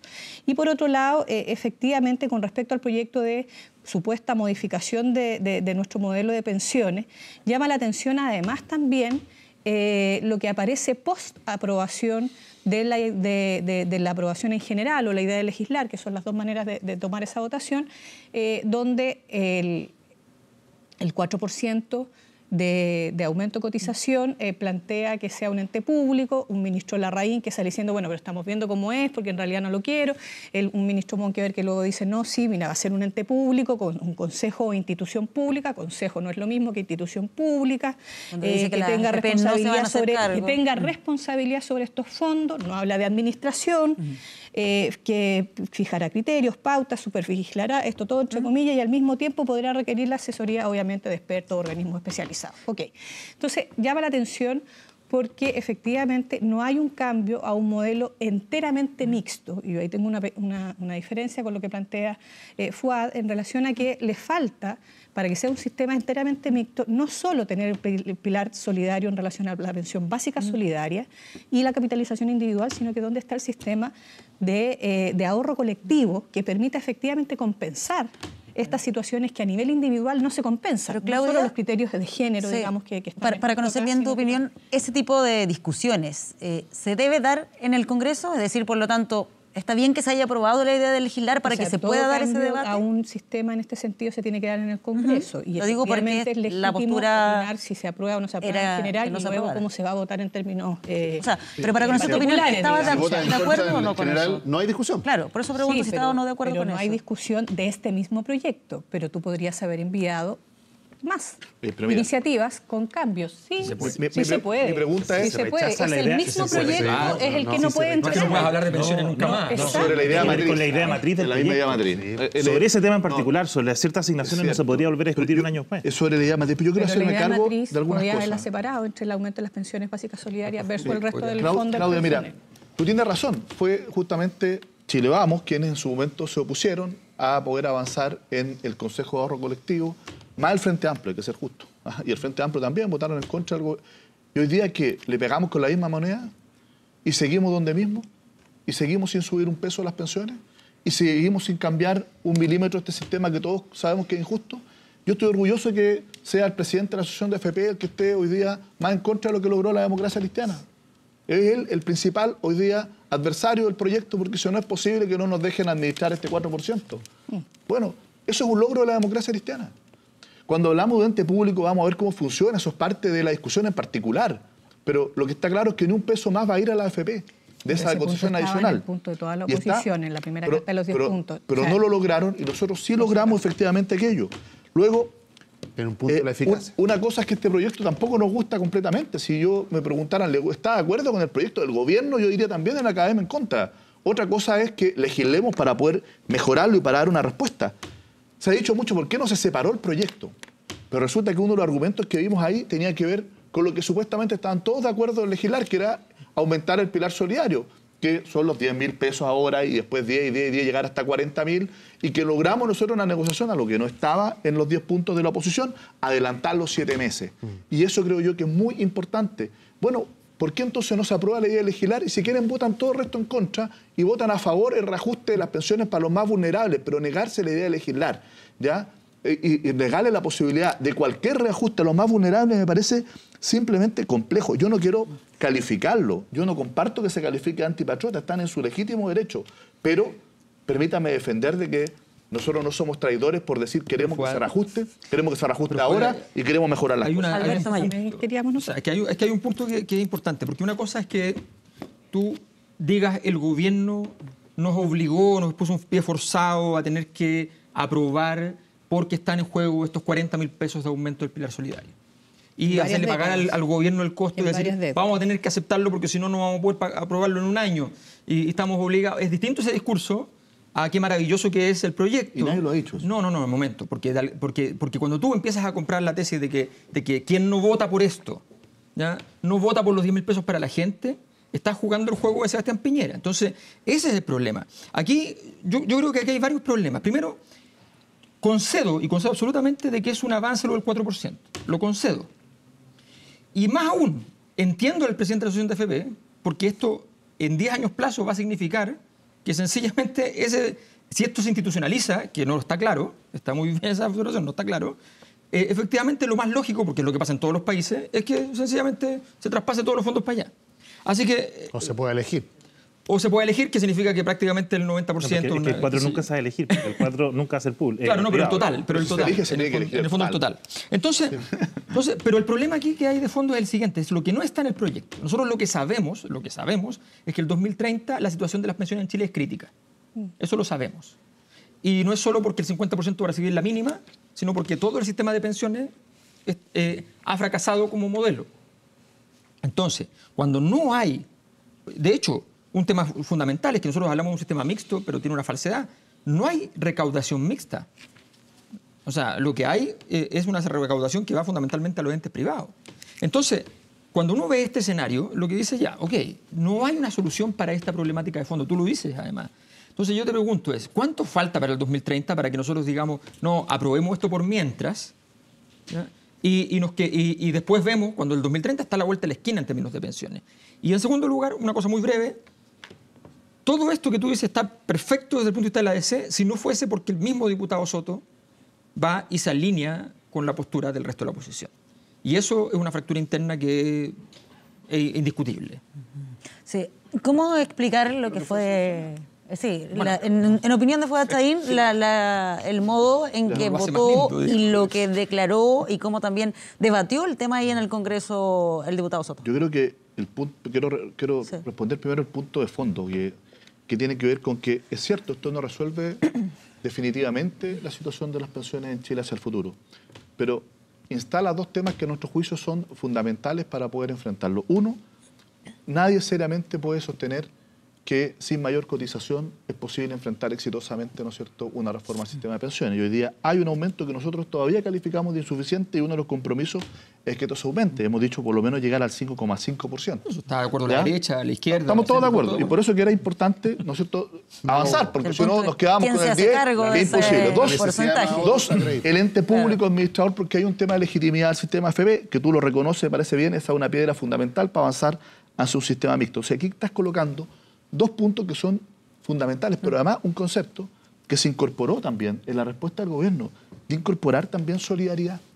Si esto tiene que tener un componente de seguridad social y por lo tanto, ¿cuál es el diseño definitivo que vamos a tener para además aumentar las pensiones, no solo al pilar básico solidario y al APS, sino que también a las pensiones de clase media, que es otro de los compromisos? Eso lo vamos a discutir ahora en particular. Yo entiendo que el diputado Soto haya votado en contra en la Comisión del Trabajo porque estas cosas estaban más bien en términos generales en la respuesta del gobierno y nosotros logramos concretizarla en la negociación que lideró el jefe de bancada, Gabriel Asensio, en cuestiones que son fundamentales. E incluso así, después de haber votado como votó en la Comisión, logro entender y respaldo que puede haber votado distinto en la sala.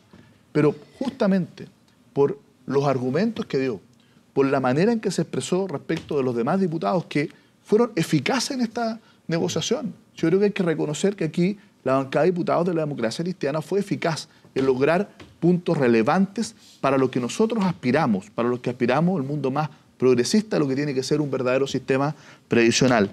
Y eso permitió que la inmensa mayoría, 10 de los 13 diputados que estaban presentes de la democracia cristiana, aprobaran ley de legislar y algunos del Partido Radical. Hoy día veremos el detalle, pero a mí me parece que lo que no podemos hacer es seguir acumulando un pasivo de problemas pendientes de resolver, porque si no la gente va a terminar totalmente aburrida de la política, desconfiando completamente de la democracia como mecanismo eficaz para resolver los problemas, e insisto, le pavimentamos el camino al populismo y eso es lo que yo no quiero para nuestro país. Primero un detalle, porque todos hablan del proyecto del gobierno de Bachelet. El proyecto fue presentado 2 o 3 meses antes de la elección, entonces no digamos que fue una gran discusión que marcó la agenda porque claramente tenía un tinte electoral. No, segundo, agosto del 2017, la elección fue en noviembre, fue 3 meses antes. Segundo, un tema de fondo, porque tú hablas de la derrota ideológica de la derecha. Es razonable discutirlo, pero yo creo que más que una derrota de la derecha, es un triunfo del no más AFP. Porque el concepto de decir que ese 4%, sé que finalmente el gobierno hace ese delivery de la promesa, no lo puede administrar la AFP, es que no hay más AFP. Entonces, mi primera pregunta de fondo tiene que ver con ¿por qué el 4 y no el otro 10% restante? Al tiro, de inmediato.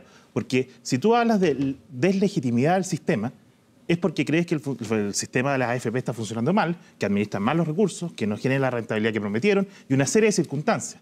¿Por qué solo el 4 y por qué no el 10? Esa es la primera pregunta. Y si la idea es que el sistema pudiera ser libre elección, porque no se da la libre elección si uno dice que el 4 no se toca. No, la libre elección o es el 14 o es nada. Entonces, esa es la primera pregunta de fondo. Y segundo, pasando a un tema de forma y de consecuencia. Esta mesa tiene 2 lados. Tú ya estás allá, geográficamente, pero en la votación estás acá. La votación, tú apoyaste al gobierno, tú apoyaste este proyecto de... una votación circunstancial. Este proyecto de derecha. No, pero es que tiene que ver con el futuro... tiene que ver con el futuro... Tiene que ver con el futuro de la democracia cristiana. ¿Cuál es la estrategia? Pues entonces estamos de la gente y porque queremos resolver los problemas. Tenemos problemas en la admisión escolar. Y ustedes dijeron que no. No sé si lo van a ratificar en la sala o no. Pero eso es un problema concreto que existe hoy día, que tiene consecuencias, que entran en implementación el próximo año en Santiago. Y también tenemos que tener soluciones ahí. Pero ahí nos negamos a legislar. Y acá el proyecto no cambió ninguna coma, el proyecto de ley presentado, entre miércoles y jueves. Aquí hubo una negociación política. Ustedes dijeron, estas son nuestras condiciones, con promesas, y por eso van a legislar. Entonces, no se trata de que legislamos para el bien del país. Legislamos porque en una negociación muy eficiente, como te la calificas, logramos ciertos resultados. Entonces, la pregunta tiene que ver con las consecuencias políticas de eso. Mira, esta negociación, la democracia cristiana en los últimos 20 años se ha venido reduciendo, y como decías tú en una entrevista ayer, no quiero ser yo el presidente que nos termine de marcar la intrascendencia. ¿Cómo te vas a sentar tú en algunos meses más, cuando tengas que designar a gobernadores regionales, candidatos a gobernadores regionales, candidatos a alcaldes, en el mismo lado de la mesa de un ex Frente Amplio, del Partido Comunista, con ese tipo de traiciones, como las califican ellos? Lo primero es que hay como 10 preguntas en una. Voy a tratar de hacerme cargo de algunas de ellas. Esa es la idea. Mira, nosotros estamos en la oposición. Y en muchas cosas vamos a actuar de acuerdo con el resto de los partidos de la oposición. Nosotros no estamos ni queremos entrar al gobierno, ni la política de alianza de la democracia cristiana está hacia la derecha en ningún caso. Pero tenemos una oposición que lo que hace es que si no le gusta algo, lo critica y plantea alternativas. Si nos acogen esa alternativa, seguimos avanzando. Lo que no, lo rechazamos. Tú nos dices, han hecho promesas. Sí, claro, porque las indicaciones se tienen que presentar después de la idea de legislar, ¿no es cierto? No puede empezar a presentar indicaciones antes de la idea de legislar. Aprobada la idea de legislar, se tienen que traducir en indicaciones concretas, si no, no vamos a votar favorablemente el proyecto en particular. ¿Y por qué no se puede hacer eso en la admisión justa? Un seguro vía. En la admisión justa es un tema totalmente distinto. Por dos razones. Una, porque efectivamente hay un tema de principio detrás, respecto de reponer la posibilidad de los colegios de discriminar, pero también por un tema eminentemente práctico. Admisión justa todavía, el sistema de admisión escolar todavía no se implementa en la región metropolitana.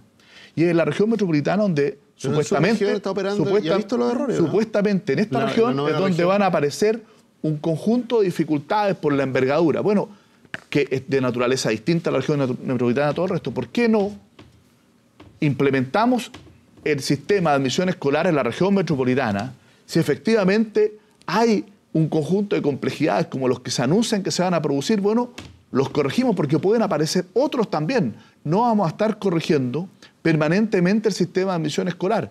Y por lo tanto, desde el punto de vista de una buena legislación y de una buena política pública, es que primero probemos cómo se implementa, veamos cuáles pueden ser los errores, las dificultades que tiene y después legislamos. Y los niños entre medio. No, porque en general ha funcionado. Porque no sabemos, porque hoy día en general ha funcionado bien el sistema. O sea, tiene una buena evaluación del sistema. Hay una buena evaluación, son cuestiones puntuales que nosotros hemos dicho. Es más, hay un proyecto que lo que busca es resolver las cosas que ya sabemos que no están funcionando bien, pero este proyecto iba mucho más allá. Y yo creo que lo lógico es esperar que se implemente en la región metropolitana.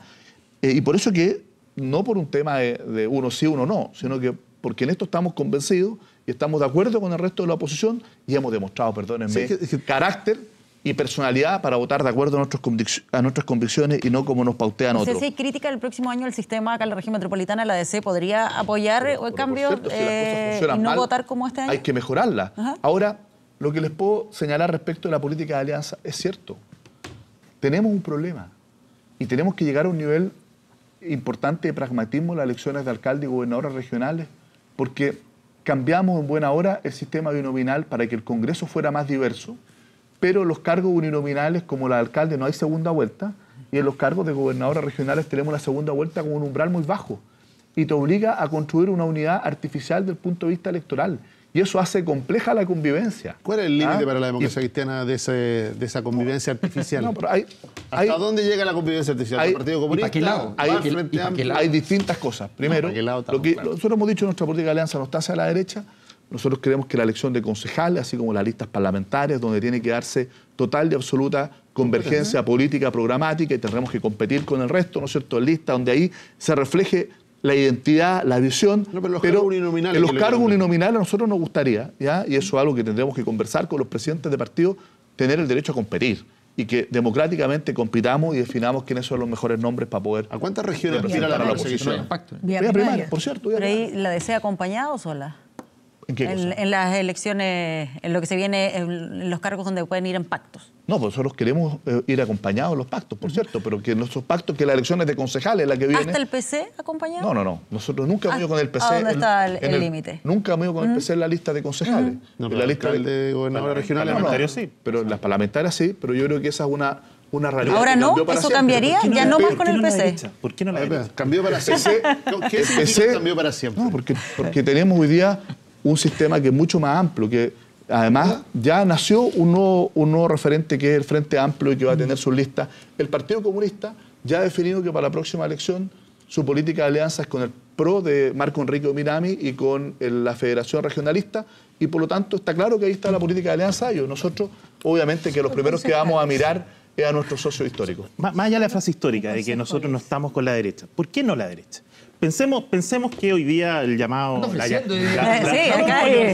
tengo poder para ofrecer nada, pero ya la llamada, hagamos que la llamada extrema derecha no está en Chile Vamos hoy día. Y Chile Vamos tienden muchas cosas a ir hacia el centro. Y ustedes, como centro, tienden en algunas cosas a alejarse más de la extrema izquierda, que sí está en alguna manera en la oposición. ¿Por qué se cierra eso? Porque nosotros efectivamente creemos en que hay que ir avanzando hacia derechos sociales garantizados, creemos la profundización de la democracia. Nosotros jamás vamos a compartir un espacio político, ¿no es cierto?, con una Camila Flores, con gente que de alguna manera lo que hace es reivindicar lo que fue la dictadura, que ha hecho renacer el pinochetismo, y porque nosotros representamos un mundo social y culturalmente distinto que viene del mundo popular, del mundo de los trabajadores, del mundo que se asemeja más al Frente Amplio y al Partido Comunista. No, que se asemeja a lo que es la democracia cristiana. Nosotros fuimos oposición en su momento, ¿no es cierto?, al gobierno de Salvador Allende, y después fuimos opositores también a la dictadura. Representamos un hito distinto de la sociedad chilena que claramente no es de derecha. Volvamos al tema de las pensiones en sí. Ahí había otra pregunta que decía, ¿por qué solo el 4%, no el 10% también ahí? Mira, a mí me encantaría que el día de mañana podamos hacerlo.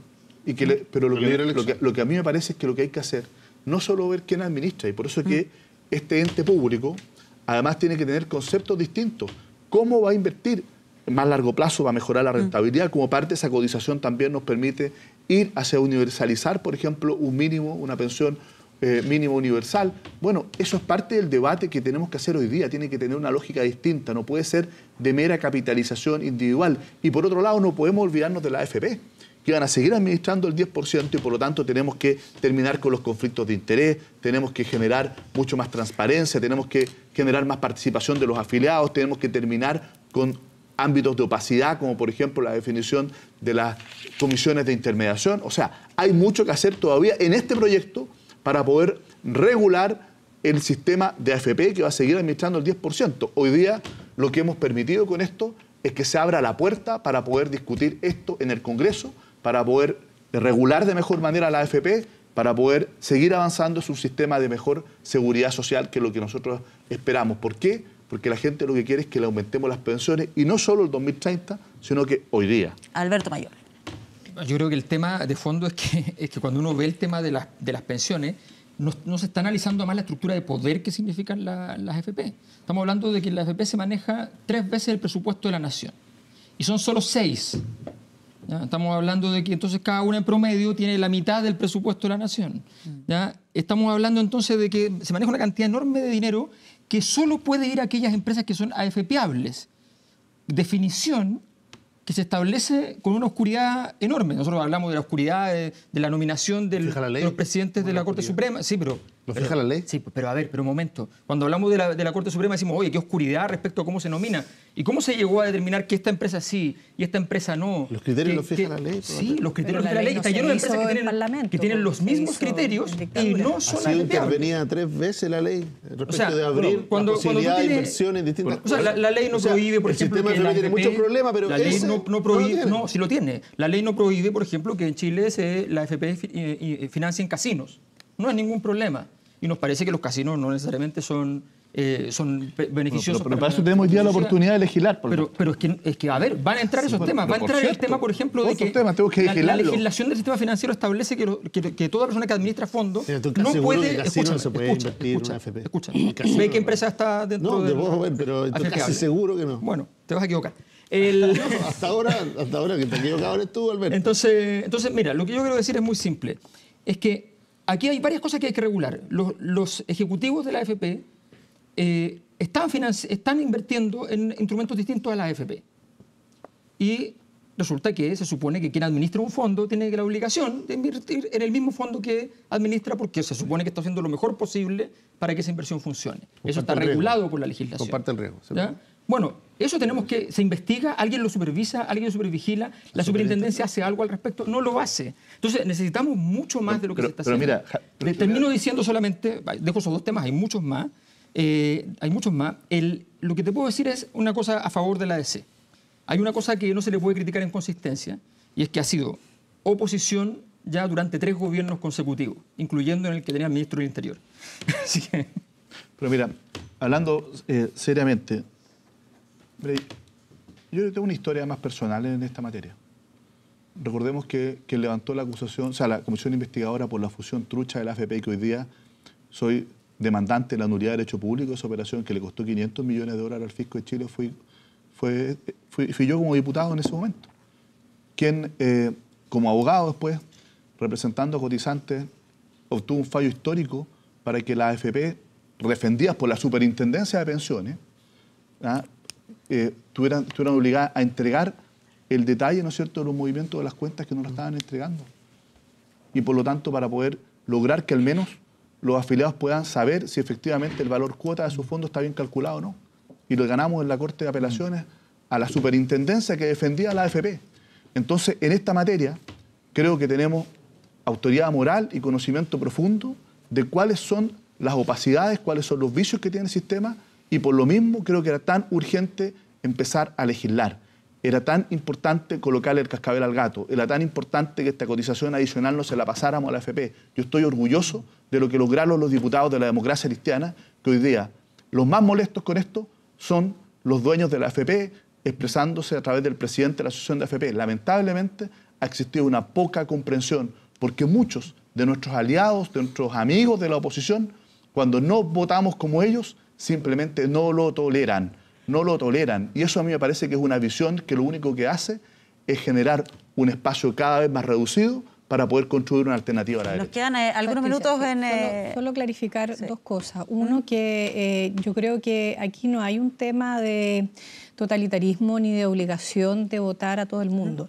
Lo que llama la atención, y quiero ser bien franca en esto, es que haya un trabajo de conjunto a partir de bancadas, a partir de parlamentarios que están en comisiones en común, de parte de toda la oposición y sobre todo de equipos técnicos que trabajaron en conjunto y elaboraron un documento de 10 puntos que se le envió al gobierno y el gobierno no lo responde. Lo responde súper en general, que aquí se ha dado cuenta, además que fue la respuesta súper general porque fue como voy huyendo para no llegar, digamos, o sea, voy a abrirme a algo que no sé qué, nunca.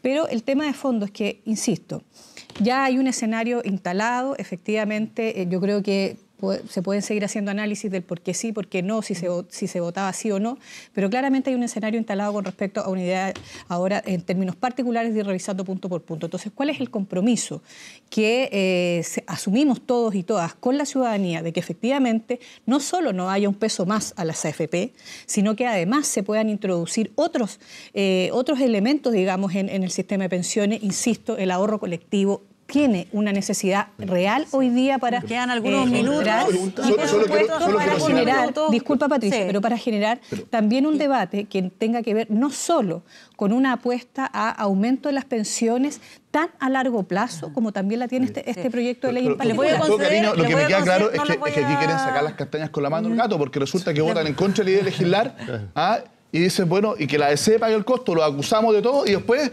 decimos, pero hay que legislar, hay que mejorar. Me parece insólito. Yo te pido que por favor no pongas palabras en mi boca porque yo no te he insultado ni tampoco te he descalificado. No te he insultado ni descalificado. Por favor, para nada. Lo que digo es que, oye, queremos legislar, pero que el costo lo pague la ADC. Eso es fácil. No, nadie te está diciendo eso. A veces ser serio, nadie te dijo eso, Gonzalo, para ir a la nota que tenemos preparada. A veces ser serio tiene costo. Y yo creo que en eso hay que reconocerse, la democracia cristiana estuvo dispuesta a asumir un costo. A veces ejercer el liderazgo implica hacer cosas que la propia barra no va a aplaudir, sino que al revés, va a pifiar. Pero bueno, a veces el objetivo es mayor. Cuando hablamos de mejorar pensiones, y quería entrar en ese tema porque al final lo que a la gente más le interesa es, bueno, ¿esto en qué medida? Hay dos señales que tiene el proyecto. Una, el ahorro es importante. El ahorro individual es la clave. Lo dijo el proyecto de la presidenta Bachelet, lo dice este proyecto, lo dice el acuerdo al que se alcanzó hasta ahora. El ahorro es importante. Y eso los trabajadores lo tienen clarísimo. El tema es de que ellos dicen, ese ahorro es mi ahorro, es producto de mi trabajo y yo lo genero. Cuando hablan de solidaridad, dice, yo pago un montón de otros impuestos. Ese mismo trabajador que gana 550 lucas, le están diciendo con su 4% tiene que ser solidario. Y dice, oiga, yo pago muchos otros impuestos y con esos impuestos soy solidario. ¿Por qué ese trabajador no va a poder concentrar en él y en su pensión la mejora que de alguna manera la reforma propone? ¿Por qué tiene que abrirse a la solidaridad con su pequeño aporte, los 3 últimos años donde han dicho que la plata es su y no le reconocen de que él, a través, igual que todos los chilenos, a través de los otros impuestos, es solidario en el pilar solidario y sobre todo en el nuevo pilar solidario de clase media? Pero la plata no es verdad que sea de las personas. Pero es cierto que hay una paradoja. No pueden usar su plata si la plata los no mismos la propiedad privada tiene disponibilidad. Los mismos que dicen no más FP dicen no se metan con mi plata. Y eso es cierto. Y eso es una realidad. Y por eso es que la mayor parte de esta cotización adicional va a ir y tiene que ir a las cuentas individuales por una parte y además de impuestos generales. Por eso nosotros dijimos tenemos que esto hermanarlo con la reforma tributaria porque se requieren más impuestos para poder hacer un pacto económico y social que nos permita mejorar efectivamente la recaudación para poder financiar las mejores pensiones. Hay que hacerlo. Y por eso ¿qué hubiese pasado si nosotros nos negábamos la idea de legislar en tributaria, ¿ya? Y resulta que después se aprueba en pensiones, necesitamos más recursos para poder financiar mejores pensiones? ¿Dónde lo vamos a discutir? Por eso que yo creo que esto tiene que ir de la mano. Estamos todos de acuerdo que hay que legislar. Algunos lo expresaron transparentemente en la izquierda no estaba de acuerdo con legislar. Votaron en contra. Perdona, Cristian. Nosotros estamos de acuerdo con respecto a legislar para cambiar el sistema de pensiones. Otra cosa es que te gusta el proyecto del gobierno. Tenemos la oportunidad. Yo lo que los invito es lo siguiente. Al Frente Amplio, al Partido Comunista, pero ya no está en el Frente Amplio, pero al Partido Comunista, a la ex mayoría, a la derecha, mire, podamos discutir en todo, pero en la necesidad de crecer, de generar empleo y de mejorar las pensiones, que tenemos dos proyectos para hacerlo, pongámonos de acuerdo. Hagamos, y todo lo demás podamos discrepar. En esto pongámonos de acuerdo, porque el país, si no, no nos va a perdonar que no nos pongamos de acuerdo. El único proyecto para ponernos de acuerdo no es en función de la propia idea del gobierno, necesariamente. Ahora tenemos el poder para hacerlo. Sí, de ex Frente Amplio. Solo estaría completamente avergonzado de tu conducta, pero más allá de eso, debo decir que el Frente Amplio nos acusó de todo a Gabriel Ascenso porque sacó a Soto de la comisión y a ti te expulsaron del Frente Amplio. No, sí, eso es un problema y un problema de la política en Chile en general. Yo creo quizás se podría integrar a la democracia cristiana. Aquellos ofertas que han salido en la mesa con Alberto, solo un segundo. Es que para que aproveches tus segundos finales, porque ya estamos por terminar, en lo que se viene en la semana y si lo quieres aprovechar en cerrar la discusión, pero 20 segundos para cada uno. Sí, no, yo creo que el tema de fondo que tú planteas respecto a la AFP, yo solamente te pido lo siguiente, que hay un absurdo en todo esto.